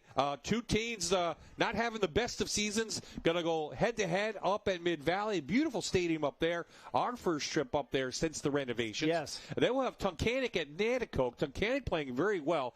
Nanticoke struggling under Damon Saxon this year. And then Loyal Sox, speaking of struggling, they're losing big to Southern tonight. They have a couple winnable games coming up, so maybe they can get things turned around there before they face an upstart Bloomsburg team that shocked a lot of people last week by beating Danville 30-10. And soundly beating them. It wasn't like a one-point squeaker. They went out there with a purpose, and they did a great job. Tunkhannock opened up with a local rivalry last week, and I was on the short end of the stick against Lackawanna Trail. This week, they've got the number of, right now, Holy Redeemer. They're doing a nice job. It's 34-7. So Loyal Sock, we were just talking at halftime. Bob and I were saying, wow, Coach, and he's a great guy. I mean, Coach is wonderful up there. He's treated us well, gets us what we need. Ardo's back up. I think he had a lower back spasm. Again, I'm not a doctor. It's just the way he was laying on the ground. So that's a huge loss, not only from a fullback standpoint, but he runs the defense from his middle linebacker. So two key injuries for Wuksbury tonight. Gambitsky, who's the starting free safety, is out, and now their starting linebackers out. Looks like Gene Ardo. So that's going to be huge for Wuksbury, not only tonight, but going forward. It's already a young team. It is. They do have a lot of players, but a lot of inexperienced players. There's Coach Cinti probably saying exactly the same thing. What am I going to do now? I just lost two big players. And the one thing that those two losses are for the Wilkes-Barre area right now, it's not so much offensive defense, Bob. It's those special teams. Yeah. All of a sudden, wait, who's got them? That's what you got to make sure. Ardo's the punter. So now you got a backup punter getting in there. And then if he's on kickoff team, I mean, there's a lot of moving parts to this when somebody goes down. So the penalty is assessed on Wilkes-Barre on the kickoff. But remember, it's the starting center who's doing the kicking tonight, Damian Martinez, for the Mounties. So this should be returnable. He kicks it deep over Underwood's head, like I said, returnable. And Wilkes-Barre will have it at the 20. Yes. And now they just have to have short memories, forget about defense right now. We're on the offensive side. Let's make something happen. We did it to start this second half. Let's do it again.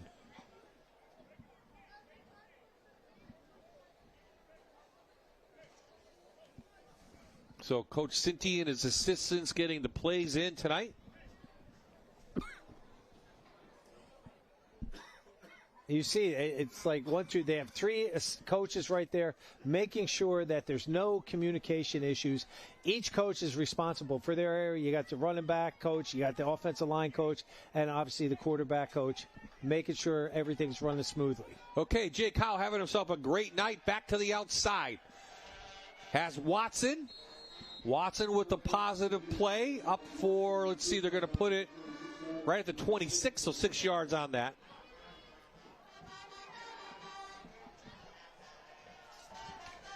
Looks like, all right, I thought they were going to start going no huddle there the way that the plays were coming in, but nice job. Again, that's one thing, Jake Howe, again, you get that ball in the laces and it's gone. He's not waiting. It doesn't give the defense any time to react.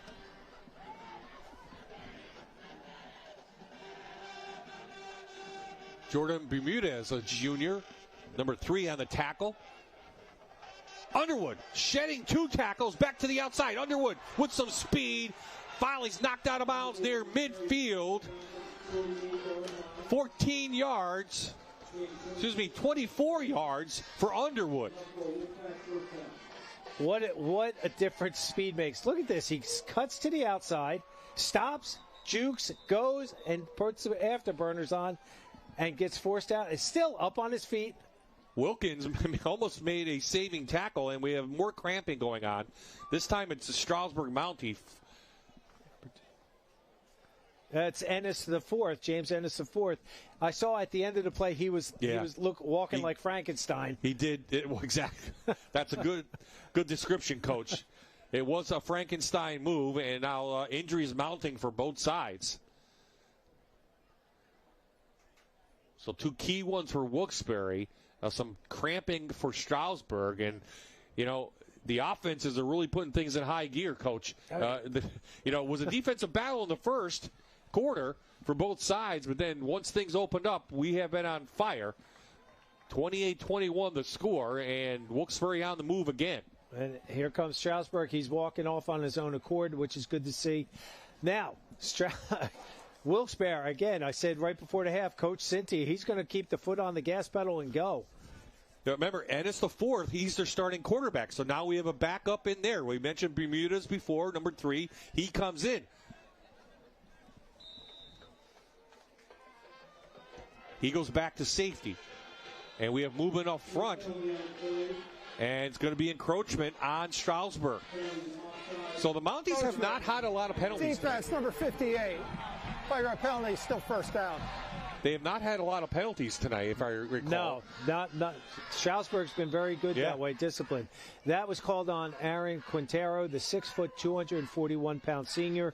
And he was disputing it. He was pointing to saying that he was drawn off, but the officials, it doesn't matter if you get drawn off because the offensive lineman didn't move. Howell rolling, has time, has a receiver over the middle. That's his big tight end. Saraceno shedding tackles. Inside the 20, knocked out of bounds at the 13-yard line. 29 yards on the play and a Moravia Health first down. Jake Howe, great vision in there. Good job with the fake. And the way Saraceno just split that defense, he kind of throttled it down right in between the two defenders. Wilkes-Barre up quickly. Underwood with a couple of jukes. And he's in for a Reaper's Revenge touchdown. But we have a flag. Flag at the 5-yard line. And I think Underwood saw it because he knew going in. He kind of hold that it was going to be a hold. Oh. But the Wilkes-Barre faithful, listen to me. Every time they've gotten a penalty, they get behind the sticks, they come back out, and they gain more than they need. They have.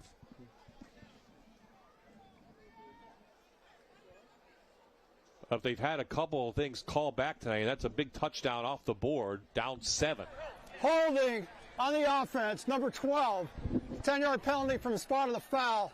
Still first down. That's, Jordan Keselowski's second holding call tonight on the outside. So something they'll have to work on. This will back it up now. And we have an injured Stroudsburg Mountie walking off. Looks like number 9 coach. Yes, it does. Rafi being escorted by their training staff. So after the penalty, the ball is placed at the 17-yard line, excuse me. Still first down. Plenty of time here in the quarter. It feels like it's the fourth quarter, but it's still just the third, folks. And this has been a high score. I mean, 3 touchdowns so far, possibly 4 coming Still up. a lot of time to play. Play action. Over the middle. He's got the receiver. He's got the tight end again. That Saraceno's been open all night, stretching it over the middle. Big gain inside the 10 to the 8. 6'3", 220-pound tight end. Drag pattern coming across. Gets right behind the linebackers in front of the safety and just hauls that ball in for a wow. He almost didn't catch that. Did you see him bobble I did. that? He bobbled it. Wow. He's it was like a hot potato. He's still trying to make up for that one earlier in the first half. So second down now.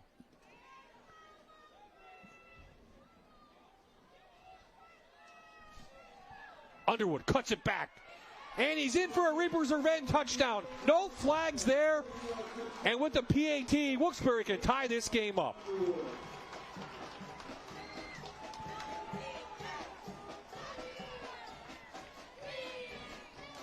Underwood has done a nice job tonight cutting it back, and he did that just there. He cuts it on the inside, sheds a couple of tackles, and he's in for an important touchdown. And we mentioned it, they get behind the sticks, and somehow all night long, Wilkes-Barre has found positive plays after that. Sanchez, kick is up, and kick is true. We're tied here in Wilkes-Barre in the third, 28-28.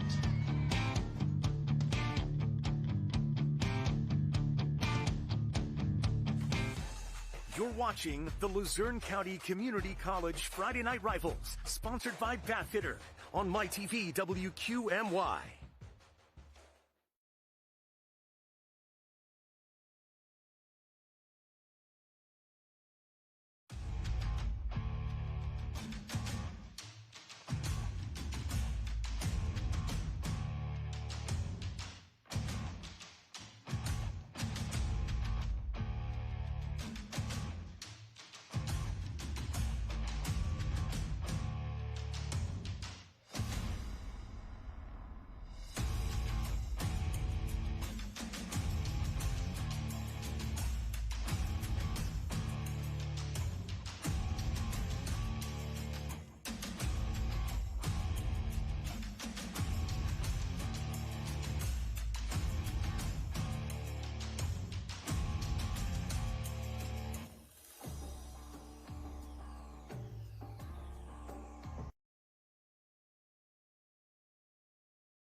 So Wilkes-Barre 5 plays 80 yards. They tie this one up. Underwood takes it in. We are tied at 28, 3:11 left in the third. We have a whole quarter left. So Sanchez with a high kick. Oh, boy. Off Mounty, and the Wilkes-Barre Wolfpack have it. It bounced right off his chest. Oh. Wow. I don't think he saw it. Was that Rodriguez? I didn't see a number. I see 21 Rodriguez is there. Let's say number 2. Oh, it could be. Ennis is back. It was 9. It was Al-Rafi who had it. It bounced right off his shoulder pads, and he knows he made a mistake. And it's Creech, I think, who brought it in. No, 18. 18. Hubbard Jones, a junior. Well, one thing we always teach coaches with kick returners, you don't catch with your chest, catch with your hands. And the drill that we used to do is we would stick a towel. End around with speed. This is Creech. And Kayvon Creech for a Reaper's Revenge touchdown. Wilkes-Barre has scored 13 unanswered, and they lead now by 6.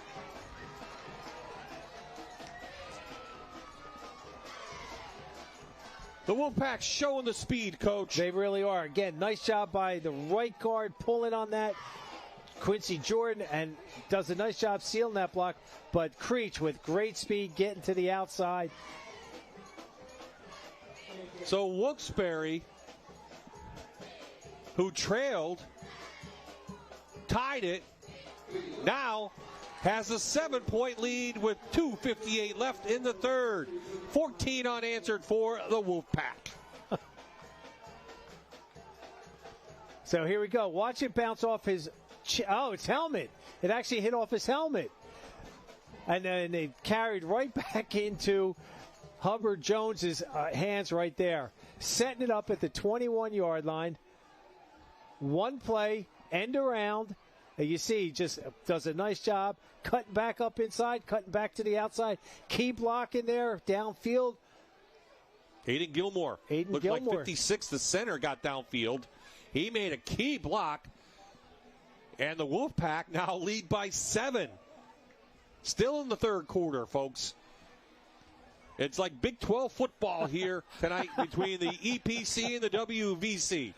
I mean, we've had 5 touchdowns. We do need a stop of the game, Coach. We need a defensive play of the game. Could be down to the last play of the game. So Sanchez going to tee this one up. Well, it was good to see Al Rafi be okay after he got escorted off by the athletic training, but then the ball went off his helmet, cost him a fumble, and next play they score. Sanchez, deep kick, same place. This time Al Rafi pulls it in. No, that's number 2. Excuse me. Number 2, Ennis the fourth, who was banged up. He is still down right around the 23-yard line. He's good. He's got up because he knows he's got to keep playing. Dominic Mercandante, number 26, a sophomore, makes the tackle. And they're loving it on the sidelines. It's still too close, though, but it was a great job by Wilkes-Barre to capitalize on a Stroudsburg mistake. And guess what? Number 10, Ardo, is in the game. So whatever was bothering him, back or not, he's back on the field in his middle linebacker spot. Johnson, running room. Johnson to the outside. Johnson with a Moravia Health first down and much more. He's down inside the 50 to the 47, and he's having himself a fantastic night. And they ran right at number 10, Gene Ardo, on that, who was a little bit slower than his normal self. He got eaten up by the guard there, number 51. And then just a nice running job.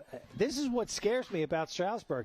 They've got the speed back there, too, that they can break it at any time. 32 yards. Johnson over 100 yards tonight.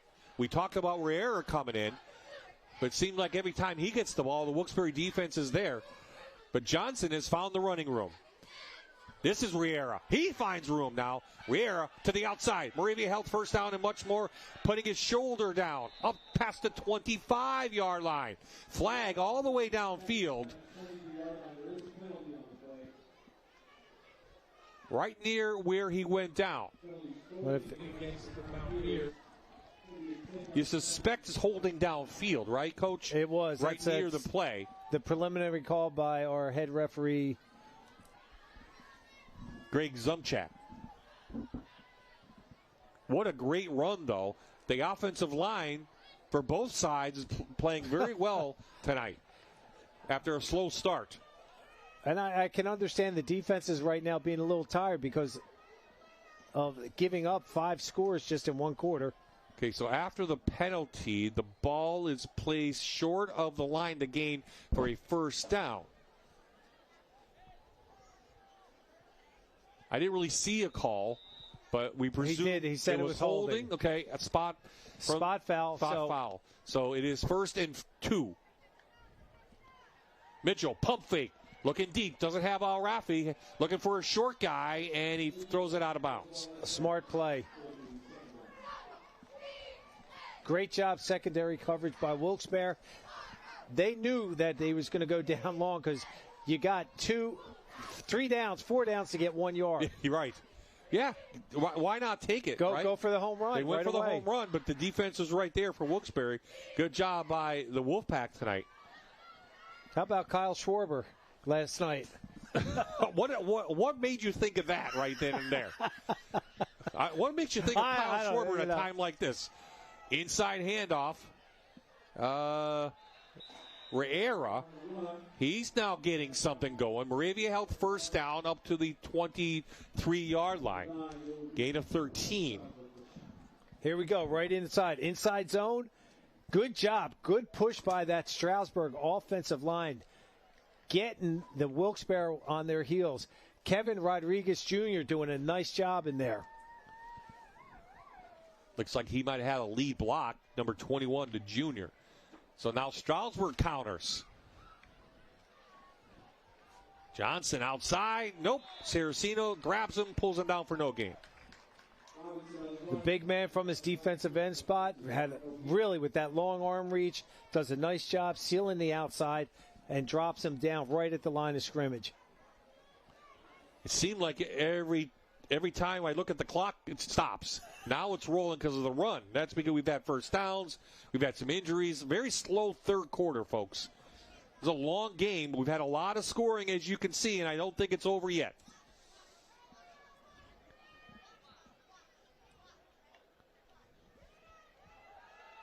Fake. Get it out to the Rodriguez. Aforementioned Kevin Rodriguez with his first catch tonight. Knocked out of bounds inside the 10 at the 11. It's a Moravia Health first down. They're inside the Santarelli Oil red zone. Ineligible receiver and downfield. We have a flag down.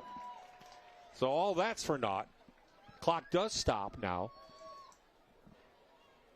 And Wuksbury was called for that in the first half. Now Stroudsburg called. Ineligible downfield on the offense. Multiple linemen were downfield. 5 yards from the previous spot. Second down. I'll tell you, James Ennis, the fourth, did a great job on the stalk block, 10 yards downfield. I thought they were going to call him for holding, but multiple offensive linemen downfield.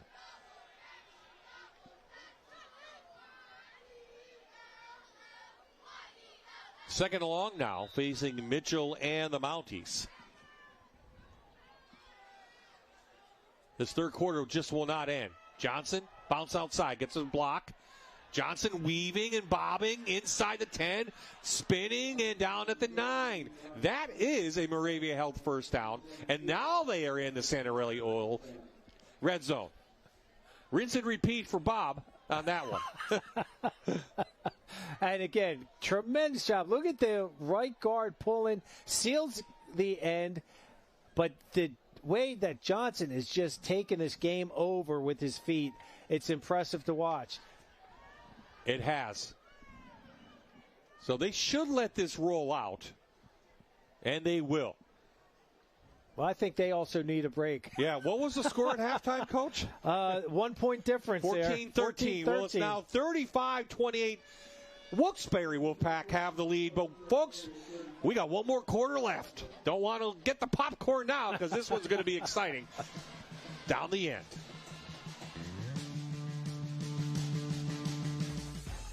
You're watching the Luzerne County Community College Friday Night Rivals, sponsored by Batfitter on MyTV WQMY.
Both teams with over 100 yards of offense in that third quarter. There's been no punts in the third. Both teams just going mano-a-mano in the ring in this heavyweight battle between 6A schools.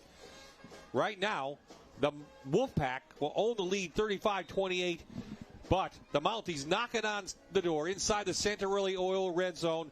At the 7 to begin the fourth. Inside the Johnson, but defense right there. Oh, nice job getting low.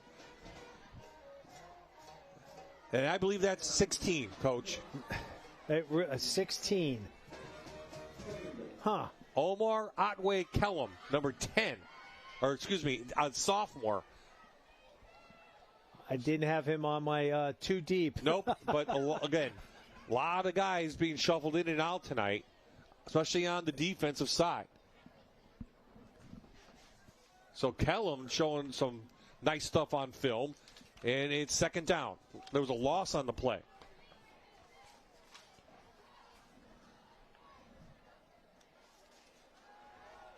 Mitchell fake and can't find anybody. Wisely throws it in the ground, and we'll go to the next play. Third down, though, and goal. Saraceno from his defensive end spot just was all over. And being 6'3", there's no way he could have thrown that ball over him. So smartly throws it away.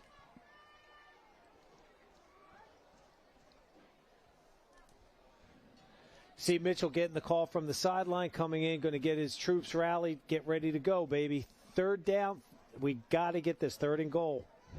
Well, do you take 3 if you want? Can you get 3? Do you take it at this juncture of the game? I don't know if their kicker's kicking. I mean, right. That's well, Fuller's been the PAT guy. So Mitchell back. Mitchell time, over the middle, all behind the receiver. And it's the 4th. He drops it, so it's 4th down. I think in this game they're not going to go for a field goal. They've got to go for the touchdown because the way the Wolfpack is now starting to put the pressure on, they've been successful 2 times now with touchdowns. So the key right now has been that a fumble on the kickoff when it went off a player's helmet. Wuksbury recovered it, and they took the lead by 7. So 4th and 9. Here comes the big rush. Mitchell throws it up. Mitchell to the end zone. It's caught by Munch. It's a Reaper's Revenge touchdown for Stroudsburg. 9 yards to Munch, the junior. Here you go. Great job. Drop back pass. And he goes backside one-on-one. Oh. Hooper on the coverage. And he just grabbed his helmet because he knew. Yep. A junior back there. Fuller for the PAT.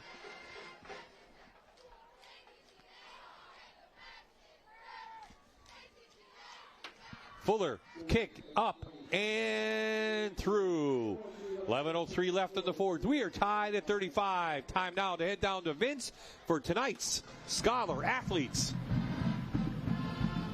Time for tonight's Figured Law Scholar Athletes. Have 2 excellent ones tonight. For Wilkes-Barre, we have Jake Howe, and for Stroudsburg, we have Octavian Rizko. We'll start with Howe. Obviously, a great performance tonight on the field in this tightly contested game. But on top of that, a 2-sport athlete for football and baseball. He has been the Citizens Voice Honorable Mention Division I All-Star in football, the 2025 Times Leader Division I All-Star for baseball, and he's assisted with the Special Olympics as well as being a member of the National Honor Society, and he plans when he goes to college to study sports management. As for Rizko from Stroudsburg, a 2-sport athlete, track and field and football, ranks top 10 in his class. He's a member of the National Honor Society where he serves as the treasurer, and he also volunteers at the community Polis School, and he plans on applying to the Air Force Academy. Congrats to both of these gentlemen for getting elected tonight. Just a reminder that all of our scholar athletes eligible for a $5,000 scholarship at the end of the season. Guys? That's right, Vince. A $5,000 scholarship. All scholar athletes will be in the running for that after they do a video presentation. And then 2 great athletes tonight on the field in this fantastic game, folks. 70 points up on the board. No, we are not watching Big 12 football. We are watching big school football here in the state of Pennsylvania. A lot of time left, and it's Wilkes-Barre's turn. Now it's going to come down to a key play, key penalty, a key turnover. Who can make the big play?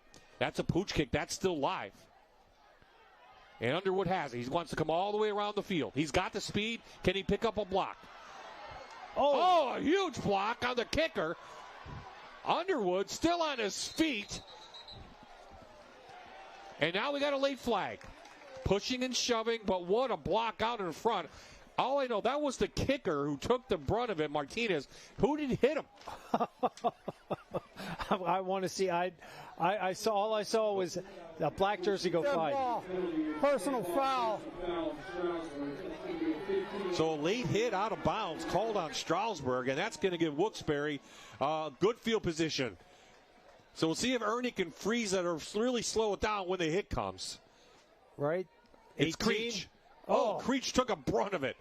Oh, it's 11. 11, yep. It is Creech on Martinez. And that let Underwood go. So a big return from Underwood, plus the penalty. Wilkes-Barre starts in Mountie territory. And Bob, you said it's going to come down to a penalty, a stop. Well, we had a great block in there, and Creech took the brunt of that, but it sprung them, and then they got the personal foul. How about Underwood taking it from the other side of the field all the way across? I was like thinking, boy, he's running 40 yards towards us, and then he gets another 50 yards going straight up. Okay, Howe and company back on the field. They'll give it to the outside, more running room. This is Watson all the way down for a Moravia Health first down. They are inside the 20, and they're at the 13-yard line inside the Centerelli Oil red zone on one play are the Wolfpack.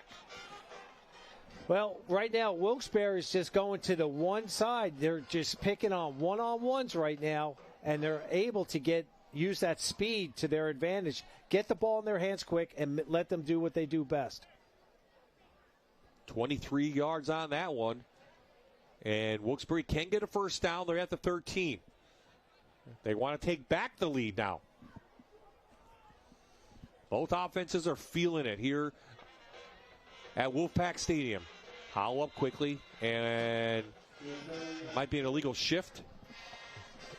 Delay of game. Oh, they're counting the men. There may be 12. Oh, legal substitution. Oh. That's a tough call. Tough one to take if you're Wuksbury, especially now in a tie game.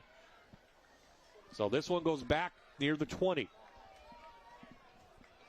But we've had a lot of players step up tonight, Coach. I know we had talked about Howe and Mitchell, Riera, and Underwood, but, Johnson stepped up. Creech is doing a nice job. Smith and Watson for Wilkes-Barre.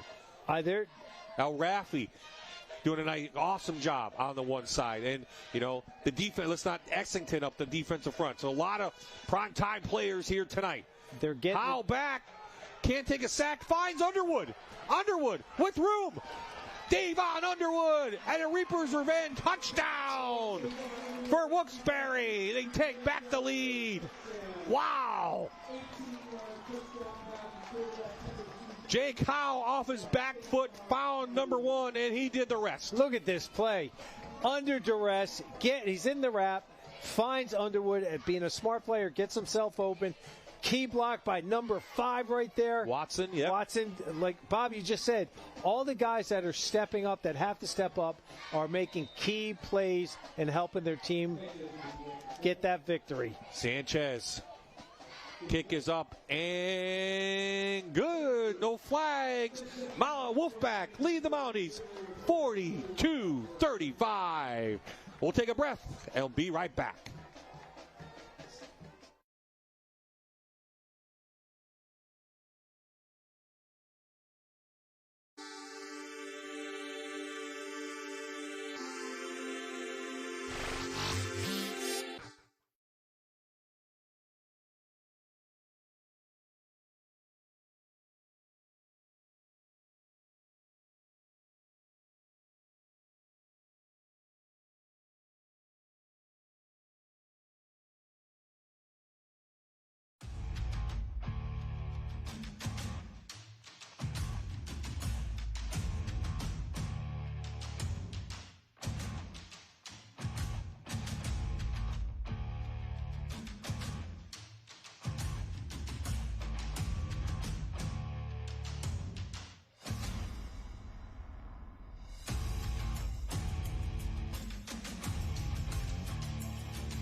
Wilkes-Barre takes the lead. They kick it off to Stroudsburg. It's a short kick. Looks like Riera had the ball and a great tackle on special teams. And Stroudsburg now trailing by 7. Will have the ball 31-yard line. Officially 2 plays, 37 yards. And once again, almost behind the sticks, Wilkes-Barre. They find a way to score a touchdown. That seems to be the formula that's working for them tonight. It is a theme tonight. A bit of a chill in the air, a little party atmosphere in Wolfpack Stadium. And Wolfpack's fans and student body loving this one. But plenty of time left, 10-13 in the game. Somebody said earlier, whoever has the ball last is going to win. Well, we don't know yet. So Jack Mitchell back out. Gives it to Johnson, over 100 yards more. Johnson following his blockers. He's got a Moravia Health first down. He's up to the 35-yard line. Great job with that run play right in there. Just that power play. They pull both sides, front side guard, and they pulled the backside slot back in there to lead that through. Nice job. 15-yard gain. He's up to the 45-yard line. But both teams have been balanced tonight on offense. We've had some big plays through the pass game, but also the running game has really taken formation for both teams. Gain of 3 by Johnson. Well, we got an offensive lineman down for Stroudsburg right now. 65, Coach. That would be Famek Rogers, 5'10", 270-pound junior, who is playing the right guard position. Excuse me, left guard.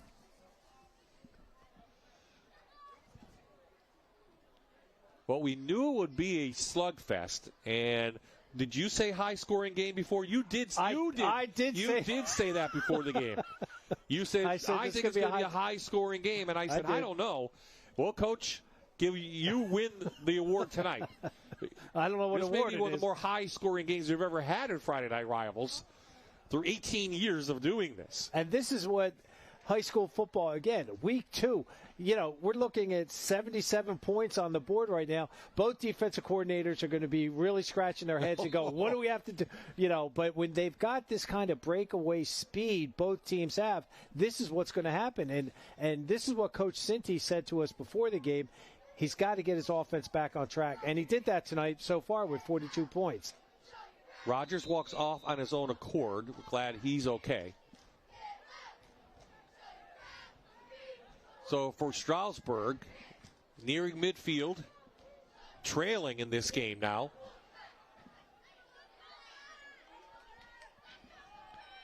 Fake over the middle, downfield, almost intercepted. Watson had it in his hand. Good coverage. They tried to get Raffi on a little post. Well, I'm watching Watson right now doing push-ups because he knew if you drop the ball, you have to do push-ups. It went right through his hands. Almost. Creech was right there, too. So third down now. And, well, the referee didn't like the push-ups, Coach. Yep. So that is a penalty on Wuksbury. I mean, I get it, the official calling it, but he wasn't taunting. There was no white jerseys near him. I get it, but they didn't really mark it off yet. There we go. I don't think Stroudsburg knows they got an extra 15 yards. They threw the flag. Greg Zumchak immediately called it. We were talking about it. We were talking about the push-ups, and it's a 15-yard unsportsmanlike penalty. Just like that, the Mounties have a Moravia Health first down, and they're inside Wolfpack territory. That's a head-scratcher for me, Coach. Me too. But that's the way tonight's going. Johnson spinning out of tackles. And then finally, everyone is there. Arno on the tackle. Glad to see him back after he was injured on a PAT attempt. So about a 3-yard gain for Johnson. And Nick Saraceno, defensive end, he ran into defensive end, spun away from him to gain positive 3 yards. Of course, Stroudsburg coming off a 28-7 win over Wallenpaupack in week 1, but a little bit different game here tonight on the road. Mitchell keeps it. Riera trying to pick up some blocks, going to be short by about 2 yards of the first down. So Riera has not really gotten on track, but has been Johnson who's doing a lot of the positive running. Well, he got 4 yards on that. Again, Keegan Munch, number 6, playing halfback sometimes in the backfield, but lining up at that slot back. And they're using him as his 194 pounds to lead block. I think both offenses are well past 400 yards of total offense. Mitchell with the fake. Mitchell trying to get that first down. I don't think he did. I think he's a yard short. He didn't stick the ball out, so that should be 4th and 1 now. Good play fake by the quarterback. It was. But you got to dive for the first down or something. Now watch number 6 coming to your screen. Right there, he just ate up number 56 right there, doing a nice job.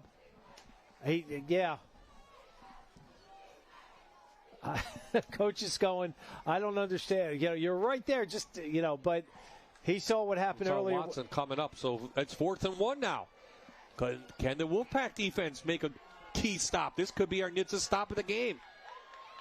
They jump in, but Mitchell off the right side has a Moravia Health first down. Mitchell did a nice job going away from the diving linebacker coming up over the line, number 10 right there. That was Gene Ardo trying to make something happen in there. Couple big boys getting up on the bottom. Essington on the bottom, last guy to get up.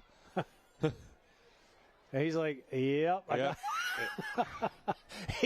I'm chuckling because being a former offensive lineman, you're getting this dog pile on the rabbit, especially when you're the last person getting up. Yep.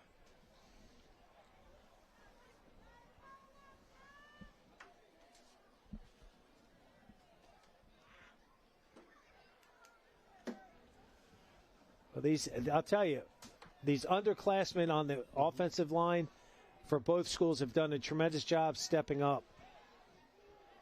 So after the first down from the 26, Stroudsburg trying to tie this one up. Riera right there, but there's 56 making a great tackle.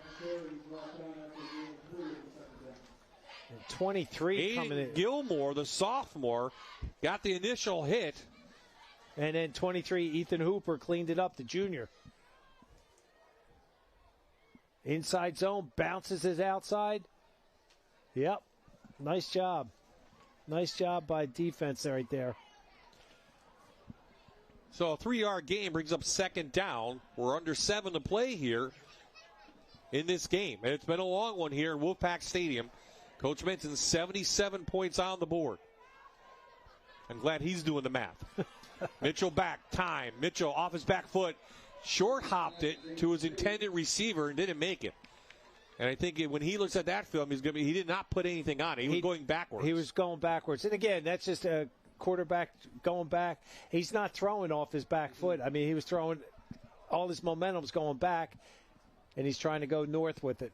Oh, well, Wilkes-Barre trying to make our NHTSA stop of the game and preserve this 7-point lead.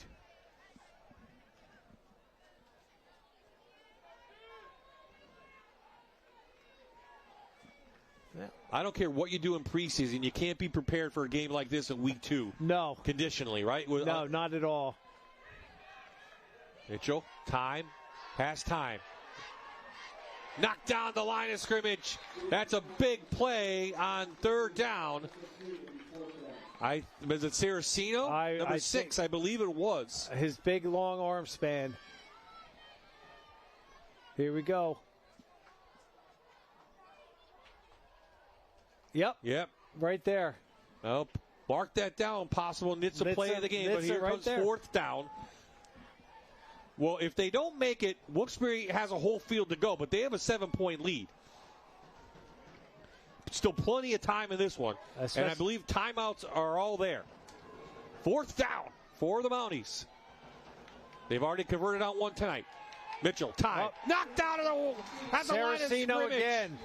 And the quarterback is down. He got hit from his blind side. Nick Saraceno using his long arms to knock that one down from Jack Mitchell. And Wilkes-Barre takes over. Oh, he hit him from behind. Clean hit. I mean, again, blind side, a right-handed quarterback, and you got 6'3" coming barreling down on you. Now, what's Saraceno do? Give me some order. I'm going back out on offense. I think they called that a incomplete pass, right? Yes. It looks like it was an incomplete pass. His hand was going forward. Hand was going forward. So Wilkes-Barre gets the ball, up 42-35, 6:09 remaining in this game. The Wolfpack trying to get their first win of the year after a disappointing loss last week to Whitehall. They'll head to Valley View next week, while Stroudsburg takes on Liberty. Still, we got to get out of this one. And it's a long ride home for Stroudsburg. This is where you need the running game, right, Coach? Absolutely, and Coach Cinti, wow. And I think Stroudsburg knew that. And Johnson with the tackle on Underwood.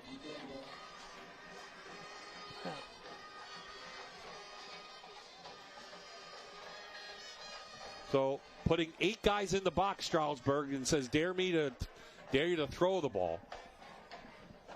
Come at me. And defensively, nice job by their defensive ends. Octavian Risco and Kayon Johnson, a senior and a junior, just pinching down hard, sniffing that out and stopping them. Loss on the play. Once again, though, Wilkes-Barre behind the chains.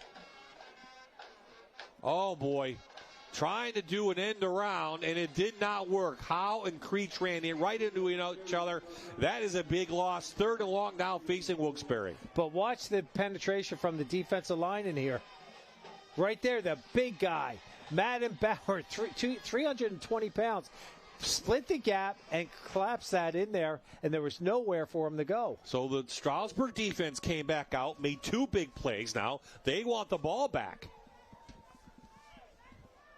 Bob, you had said we're still 5 minutes to go. A lot of time.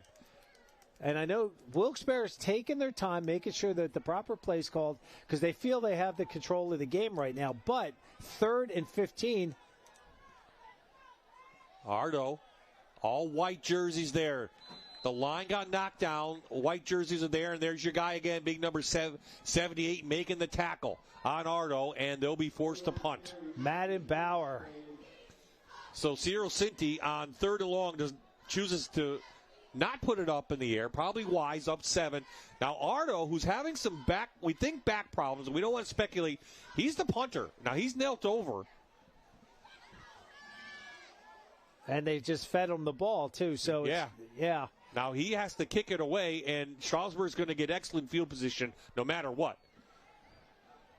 They go for the block. I'd go for the return because... Looks like they are setting up for the return. 4th down. High snap. Ardo brings it down. That's a nice kick by Gene Ardo.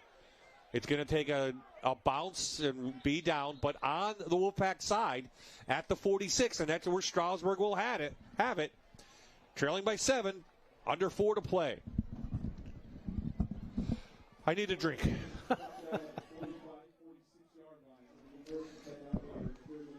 As I said, there's still plenty of time left, and all these players are tired tonight. So, from the Wolfpack 46, let's go. Jack Mitchell back on the field.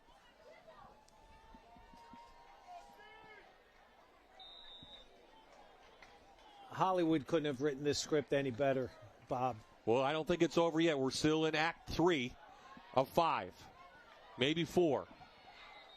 Riera stepped out of bounds after the spin move. Just watching Riera on this, doing a nice job. But the offense, they're in great field position. Look at how he just does that stop jump cut to the outside. He lowers his shoulder. But again, number 5 doing a nice job getting a little bit lower in there. That's Rajon Watson, okay, the junior corner. That's 5'9", 165 pounds, doing a nice job. So 2 experienced players in the backfield for the Mounties trying to lead a drive to possibly tie the game. Riera has room on the right side. He's got a Moravia Health first down and more. Spin move inside the 25 to the 23. Gain of 16 for Jalen Riera. His best run of the night. Does that counter right in there? We used to call that a 46 counter trap. Again, you saw the left guard on there. That would be Famek Rogers doing a nice job pulling, kicking out, and then he just does a wonderful job, Riera, just reading that, being patient, reading that counter. Really no need to go to the air. Flag comes in. We have a holding call, I believe, on Stroudsburg as Riera picks up some good yards. It is. Greg Zumchak immediately called that one. So a break for Wuksbury and a tough one for Stroudsburg. We have a Wolfpack player down inside the 15. Well, and that is, I believe that's Ardo again. And Stroudsburg did the same exact play. They found something that they're running off tackle with success. Okay. Going to be some changes in our Friday Night Rivals top 10. We'll check the scoreboard as well. So this is the way we had it in week number 2. Haven pulled it out last week. They beat Panther Valley tonight. Shamokin beat Lake Lehman. Trail won their game. Yes. North Pocono won their game. North Schuylkill won their game. Yes. Wyoming area coach. They won 27-20 over Dallas. So big win there. Bloomsburg, I believe, won. Southern was crushing. Yes. Crushing 41-0. Delaware Valley lost to Jersey Shore. We think. We're going to check. I'm trying to find the score. Well, look it up. It was 1 point. There it is. 49-21, Jersey Shore. 49-21? Yes. Okay. 49-21. So Del Val gets their second loss in a row after losing to McKeesport last year. And there you see Wilkes-Barre's number 10 trying to pick up their first win of the year. Scranton 45-7 over Wyoming Valley West. North Pocono 34-21 over Pittston. Mount Carmel, they had a good night, 48-0 over Central. Okay, let me interrupt you. Yeah, sure. 49-42 was the score of the Del Val game. Jersey Shore did win by 7. Okay. But it was a lot closer than you just said. But well, yes, bad information from the source I'm using right now. Yeah, thank you to NEPAfootball.com for all your scores.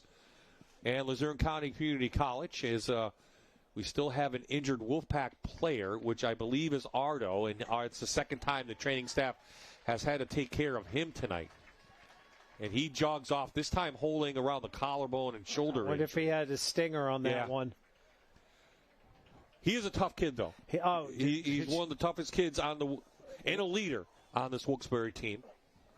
He leads by example, that's definitely for sure. But now, that's a tough loss on the inside. We said it. He's the middle linebacker making the calls. Fullback and punter. Yep. And remember, there was a penalty on that run. So it's first down. And there you see 20 yards for Stroudsburg. But again, both teams have been behind the chains tonight and have made things happen.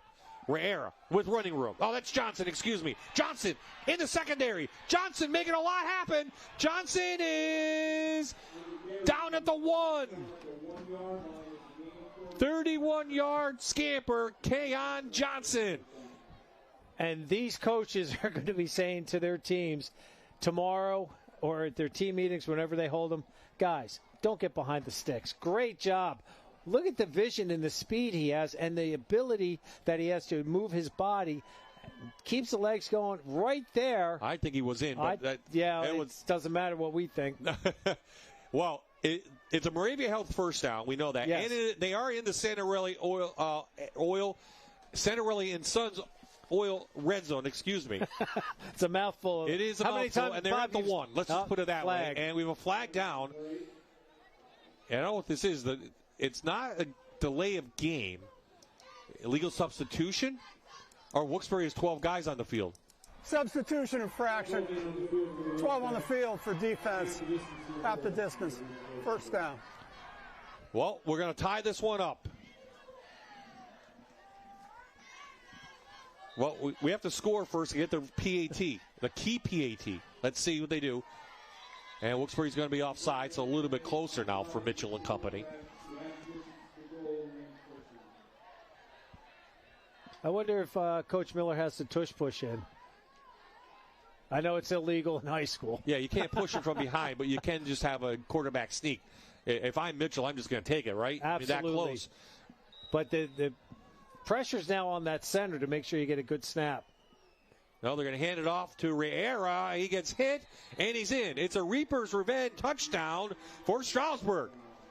They go 46 yards, and with the PAT, they can tie this one up. There you see the touchdown. And how about a night by Kenyon Johnson tonight? And again, everybody, look at how low the white jerseys were compared to the black jerseys. He's near 200 yards on the ground. And now Fuller in for the PAT. And it's up and true. We're going to take a timeout. 2:07 left in the game, folks. We are tied at 42.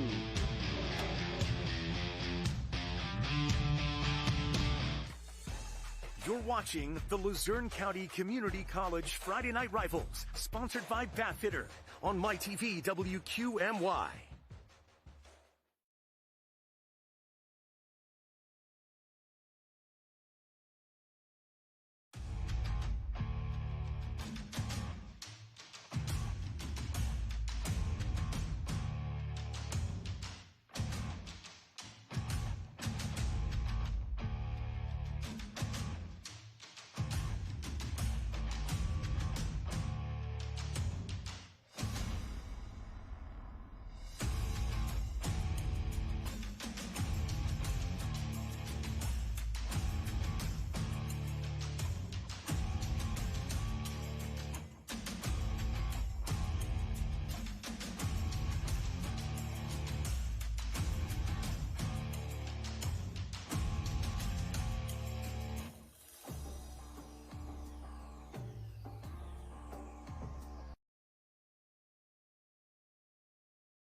Oh, buckle up, folks. We're tied at 42.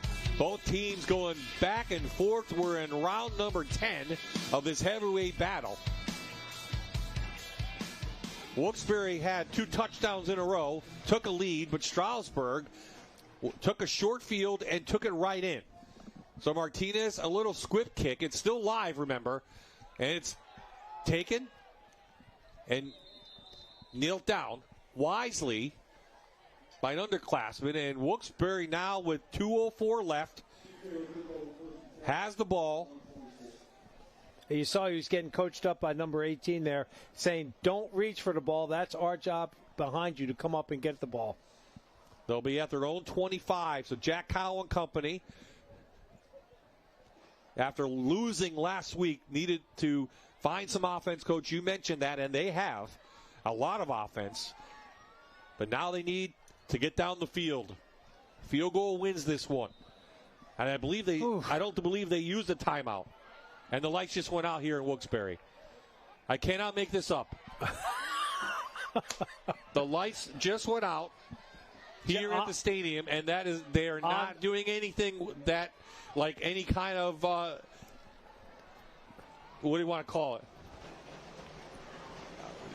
I'm thinking the clock's on a timer. Yeah, they're probably saying 10 o'clock, lights out. Well, everybody's putting their phones up. That's not going to help. The crowd's going wild. The students are loving it, and we're having a party atmosphere here in Plains as the lights have gone out here in Wilkes-Barre. Well, good thing they weren't in the middle of a play. The Wolfpack had just come out. Would have. And now those athletic directors that we saw at halftime are scampering to find the lights and get rid of them and get the timer. Where's our head electrician? Get them out of here. Hurry up. We are 3 hours and plus, folks, of this game. We kicked it off at 7:06, so nearing that. Lights are back on. All right.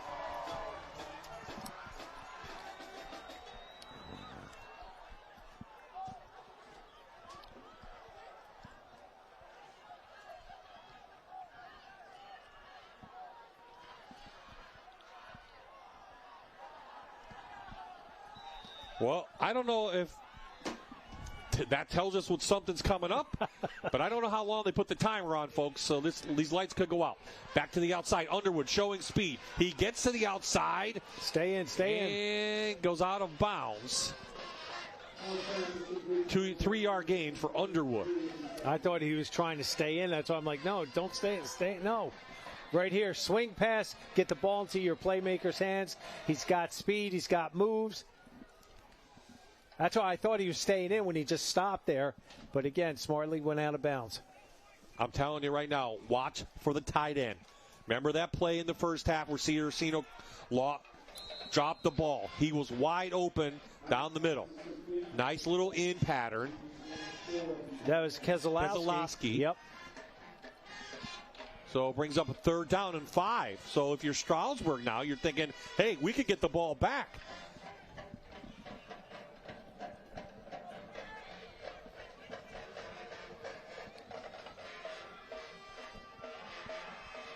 Little shovel pass to Underwood. Underwood, speed. And the defense can't get him. It goes out of bounds. It's a Moravia held 1st down. Davon Underwood. Well, our spotlight player is coming to life right now. They just go with their little cross pattern. Yep. I thought it was a shovel pass. My mistake. No, that's, and again, smartly avoiding the hits, and he steps out of bounds. Rodriguez with the tackle. So a big 3rd down conversion for Wuksbury. 1:21 left. Howe. Fly pattern to Creech. Oh, he had it. We've seen a couple of those where the guys get behind the secondary, and Creech is like, nah, that's it. Give it to me. Come on, give it to me. What a pass from Jake Howe, though, off the fingertips. Well, look for that again. Again, short memory. The kids have short memories on this, and they have confidence in each other. He knows he wants to do it. Their free safety now is coming up from, all right, now he's back inside the play. He was playing like 20 yards deep. Well, they're trying a little draw play, but no. Stroudsburg's right there. They read that job. Easily. 50 and 53. Alex Ball and Joe Monaco, the senior linebacker, making a great play right there. Well, now, I don't know what you do now, Wilkes-Barre. It's 3rd and long. You run it, and should Stroudsburg be calling a timeout? Stroudsburg should be calling the timeout to get the ball back. I would imagine, but they're probably saying we're going to go into overtime. Wow. Howe flushed. Still goes out of bounds. 34 seconds left, but he's going to be short of the 1st down. Now, if you're Cyril Cinti, boy, do you gamble punting the ball? No. Or do you gamble giving it back to Stroudsburg with this much time left? Well, they got a huge hunk of real estate back off that last play with Jake Howe's legs. The offense is staying out there. No, timeout still available. Nope, and there's the timeout from Coach Miller. I knew someone would have to call a timeout sooner or later. 42-42, 84 points on the board here tonight. Been back and forth ever since that 1st quarter. It was 14-13 at the half. Stroudsburg led. But since then, we've had a show. 8 touchdowns. Yep. It's been showtime here in Wilkes-Barre at Wolfpack Stadium on a late Friday night over a 3-hour game. And if your team played tonight and you're watching us, glad you can join us. We have an exciting finish coming up here. Well, it'll be our first overtime game in a long time. If you know what, I'll take 34 seconds. A lot of time in this game. The way things are going on. With this speed that both teams have, who knows? If I'm Cyril Cinti, I'm calling that tight end play over the middle. Yeah. And Saraceno has been open tonight over the middle several times. And I just saw Coach Cinti talking to the one official saying, I'm going to call timeout right after this play. So 4th down, tied at 42 on their own side of the ball. Oh, he moved. The left guard moved. It's going to cost Wilkes-Barre 5 yards. That was Naimir Goodrose, unfortunately, the senior. He was in his 2-point, and all he did was he rocked up. You don't punt, right? You same play? I think so. Coach Cinti is looking up. He is sending his punt. Yep, Ardo's coming out. That's probably the safe call. Now comes down to the snapper. Can Ardo get it away? And there's Alfredo.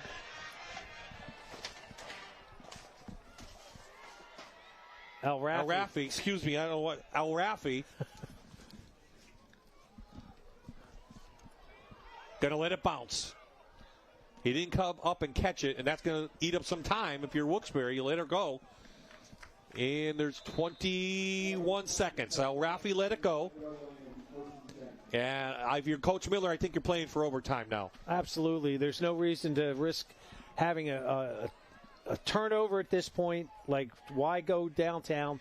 We know we both have a chance in between this, so this is going to be interesting to see what he does. So Stroudsburg has the ball at their own 25-yard lines. They have 2 timeouts left, and there's 21 seconds. They're going to bring trips to the near side. And 2 to the right side of Jack Mitchell. And timeout, Cyril Cinti. Coach Michaels, the defense coordinator, wants to just go over his responsibilities with all his players to make sure everything's buttoned down. Do you play prevent here? Creech is he's a safety, but he was up. They didn't have 2 back. Maybe that's why. That's more of a prevent, right? I would imagine so. They want to keep everything in front of them, especially with the speed that we've seen from the Stroudsburg running backs.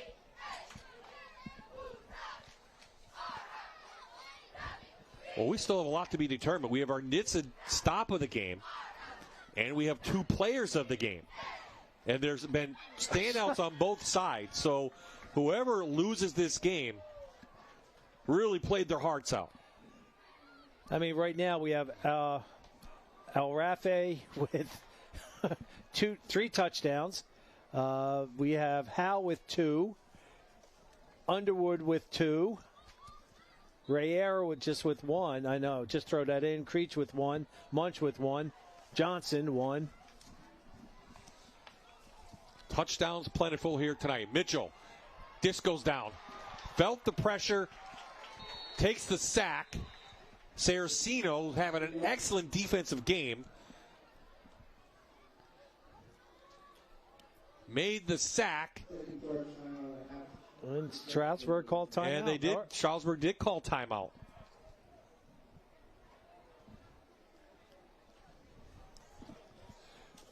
But you know what? Stranger things have happened with 15 seconds left, Coach. They're behind the chains again. We'll see. It's not too late to start college this fall. At Luzerne County Community College's Wilkes-Barre Center, late start classes begin September 15th. Don't wait. Spots are filling fast. Apply today at luzerne.edu and take the first step towards your future. Luzerne County Community College. Your future starts here. Well, I hope they at least put the timer till 11 o'clock for the lights here. Yeah, we still have to. Our crew still has to clean up. Yeah, we have to break down, and we saw that last week when they shut the lights off on us at Pottsville. So after a Stroudsburg timeout with 15 ticks on the clock, Mitchell's going to try to go back again. Over the middle. Oh, boy. Almost intercepted by Arno. That's an ill-advised pass with 10 seconds left, and we have an injured Wolfpack player. But if Arno happened to pull that in, that changes everything. He had a flat tire. He got that tire changed, number 66. Arno, great job with that breakup. I'm wondering if they were trying, like, hook and ladder or something. I don't think Ralphie knew it was coming. He almost didn't have his head turned, right? I agree with you, Bob. I would love to hear, if we could get hear what the play was called, it would be really neat. Well, it's third down. Obviously, Coach Miller was not going to play for overtime, but now you almost do you have to? Well, he's going quads up to the short side. He's going to short side, trying to break one. First catch of the night by number 80, Josh Ivers Green. 2 seconds left. Man, Ardo is getting up slow again. That young man is playing his heart out. Oh, they got back to the original line of scrimmage. Down. Yeah, it's 4th down officially from the 25. 2 ticks, and it's 4th down. Well, really, you just have to snap it and throw the ball up in the air, and if it goes incomplete, or throw it out of bounds. But that's saying a lot for high school kids. I know. Right? I mean, that's what you got to do here? 2 seconds left, fourth down. You're not punting. Yeah, this is at 3 seconds, I would take the knee. You don't want to throw the ball downtown because, again, the way they're playing their prevent and the speed they have in the secondary for Wilkes-Barre, it could be a very scary moment for them. Well, whoever gets the ball has to run out the clock or to change of possession. Mitchell back. Mitchell still looking. Mitchell goes down. Okay. And time did expire. We're going overtime here in Wolfpack land. Well, we're tied at 42, folks. We're going overtime. We'll take a break. Let's see who wins this one after this. You're watching the Luzerne County Community College Friday Night Rivals, sponsored by Bathfitter on MyTV WQMY.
Coach Jancicek said to me before the game, it's going to be high scoring, and folks, he's dead right. Near 1,000 yards of offense, 8 touchdowns between both teams, 84 points on the board, and it comes down to overtime. Wuksbury looking for their first win. Stroudsburg looking for win number 2. So overtime rules are pretty simple. In high school, you get the ball at the 10-yard line. Each team gets a possession. But I believe after the second possession, you have to go for 2. Yes.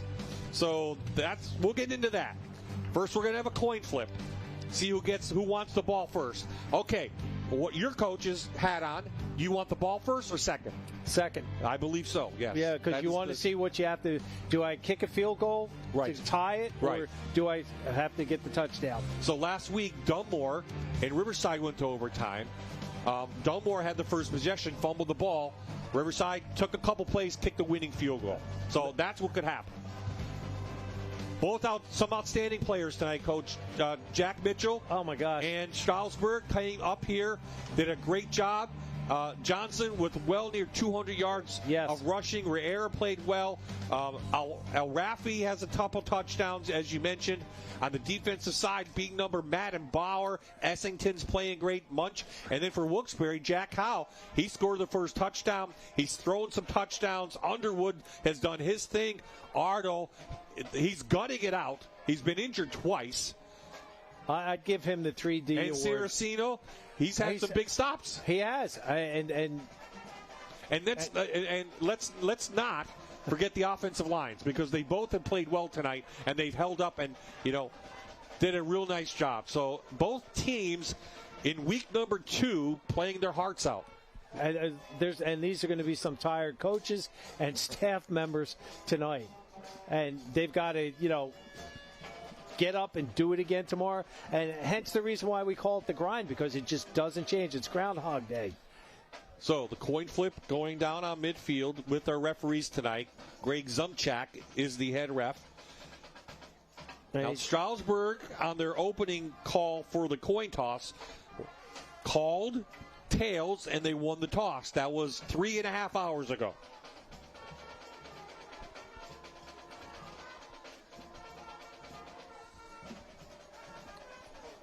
And we'll see what the play is down on the field for both teams. Looks like they're talking to Coach Miller. Both teams going to do a handshake. And that is Trayvon Gambetsky, who was banged up earlier in the third quarter, who had to leave the game. He's on there. I believe he has the towel on his head. He's a senior. White, we'll go on offense. All right, guys, good luck.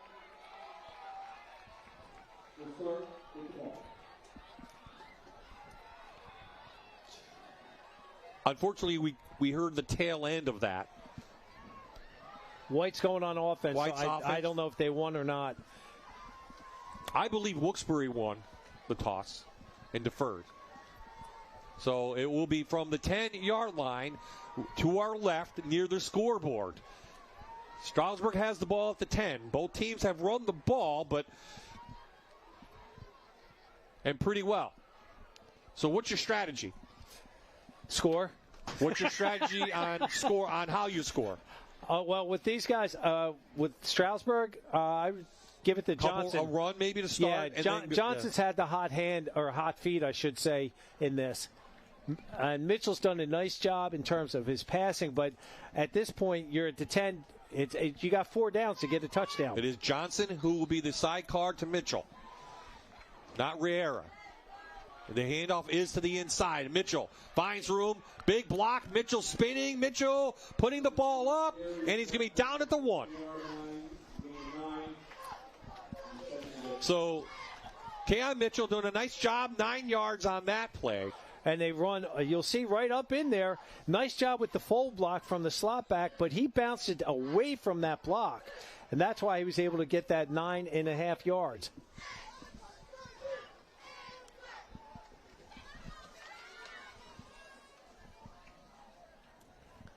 So Johnson's still behind Riera. They add a fullback.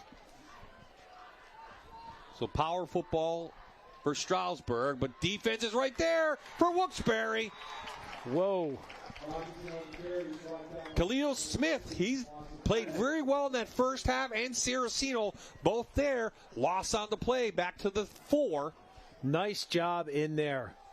Make it the 3, nice job. So it's 3rd down now. They had success earlier in the game running off the right side of their offensive line, but this time now they're attacking left side. So I'm not sure what coaches saw or what they think is going on different.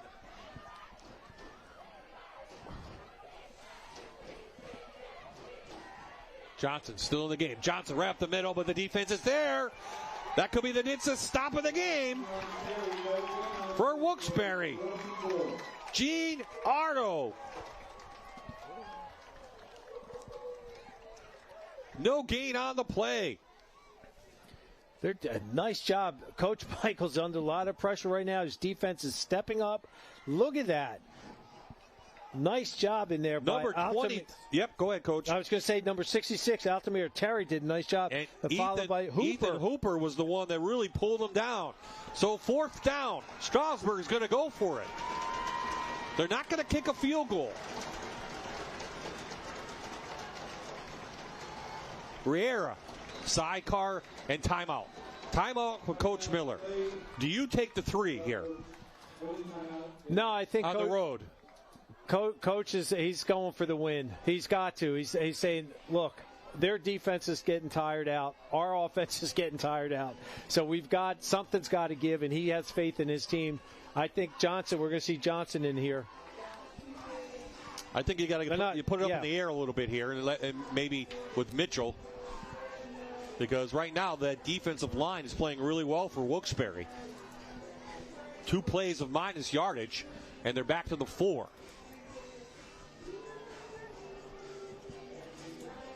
Well, I think with this, Coach Miller, I don't know him personally. I just known him for 2 games that we've done last year with Wilkes-Barre and this year with Wilkes-Barre. Minimum interaction, but I think he's going to be going with that inside. He's going to go with that fake because they carry it out really well. Roll quarterback out. I think that he's going to tell the tackle, look, let Saraceno on the inside. Just shuffle him down towards the center. Offense is on the field for the Mounties. 4th and goal.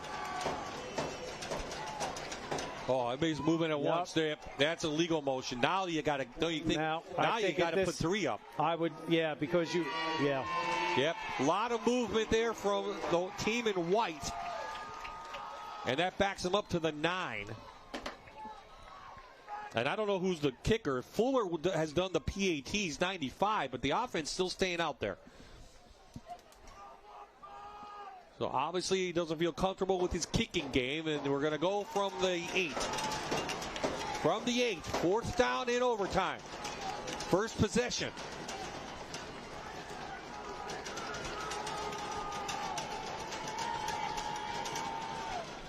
Mitchell back. Mitchell looking, has room. Mitchell up the middle, but the defense is there, and Mitchell is stopped short. Stopped short. Jack Mitchell took it himself. Had a little bit of running room, but the defense collapsed, and they hold him out of the end zone. Now a field goal will win it for Wuksbury.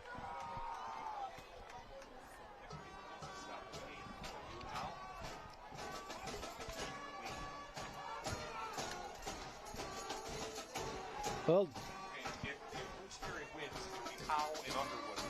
yeah. 1 and 2. Yeah. He had 3 touchdowns, and he had 3, 2 rushing and 1 pass. So we're figuring things out. So, okay, here we go. Wilkes-Barre has the ball at the 10. They need a field goal to win. Sanchez is the field goal kicker, and he's done the PATs. They come up a little bit short, but they've been good. He was 2 for 2 last year.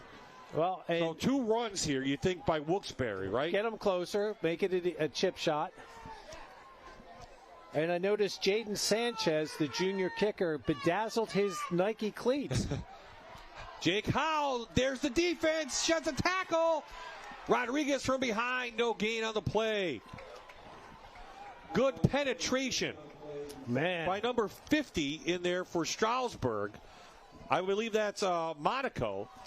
Yes, it is, Joe. Who made the first initial hit on Howell.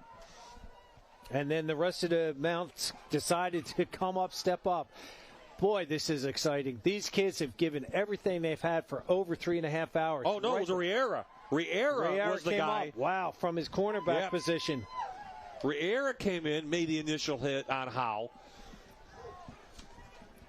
And Monaco was just one of the guys who made the tackle after that. So 2nd down now and goal. Remember, a field goal wins the game for Wilkes-Barre. Yeah, Timeout for Coach Cinti. Now, here's the question. If you get positive yardage here, do you take a field goal chance on 3rd down in case something goes wrong? Yeah. Let's try to get this taken care of quicker than later. Because if you have a bad snap or something, you can just down it. You still have 4th down. Right.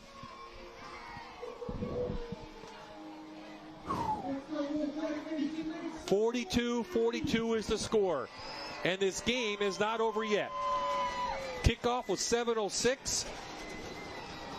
And now, I don't even know what time it is. Woo-hoo! Well, we hope you enjoyed it here. We know the fans in Wolfpack Stadium have. We've had a party atmosphere all night long, and what a way for week number 2 to end. Both teams have played their hearts out, and Wilkes-Barre wants to get their first win, and one at home.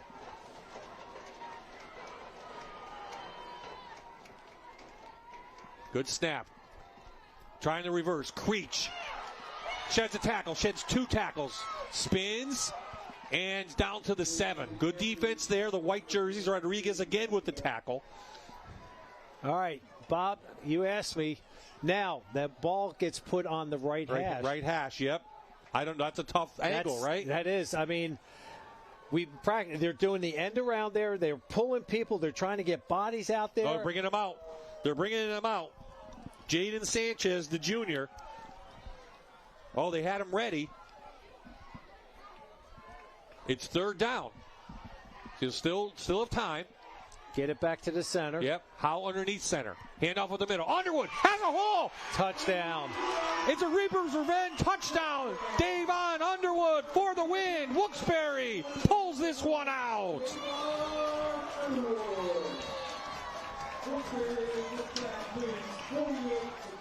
What a Gene Arnold leading the way. No one touched him until the end zone. Great job on the inside of that offensive line. They did a nice job getting that in there, and Underwood, our spotlight player of the game for Wilkes-Barre. The final score, 48-42.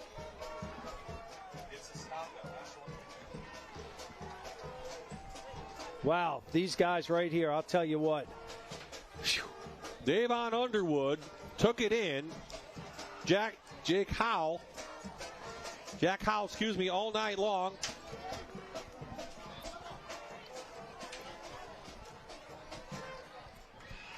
So Jake Howe and company doing the job. Underwood ends the night with 4 touchdowns.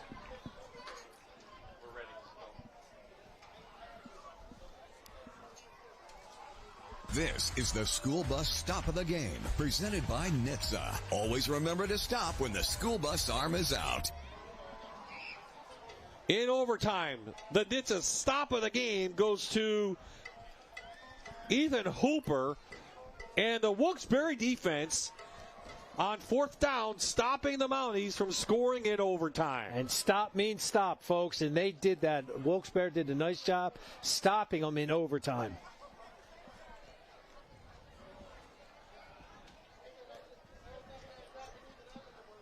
Vince has our players of the game, and this is a special trophy he's handing over here tonight. Vince, our players of the game. I mean, first off, guys, what a game in and of itself. Had to shoot it out, had to go to overtime, got it on. I'll start with you first, Jake.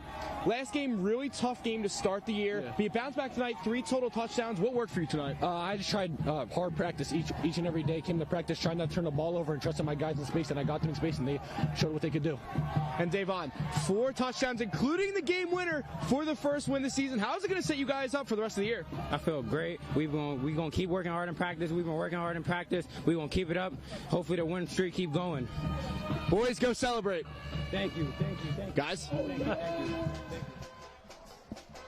Not much more you can say after that. But what a win for Wilkes-Barre to begin the year. Both teams nearing 1,000 yards of offense combined. Put up some big points, and finally, Underwood with the 9th touchdown of the night between both teams puts this one away. 48-42. For Stroudsburg and Coach Miller, it's back to work. They get Liberty next week. They go to 1-1. Wuksbury goes to 1-1. Our crew takes a breath. We take a breath. And Wuksbury moves on to head to Valley View in 1 week. Well, Coach, what a game. Tremendous high school football tonight. Don't give up, never surrender. They just kept fighting tooth and nail. Goes overtime and put the ball in your best player's hands. Well, I hope you joined us throughout the night, and we'll be back next week at 7 o'clock on September 5th. We'll be back up in the Lackawanna Football Conference as Old Forge and Mid-Valley are both looking for their first win of the year in our Friday Night Rivals game of the week. For the entire Fox 56 sports crew, a big shout-out and thank you to everyone here in Wilkes-Barre area, and congratulations to the Wolfpack. For Vince Goldschmidt, for Jan Cechak, this is Bob Ide saying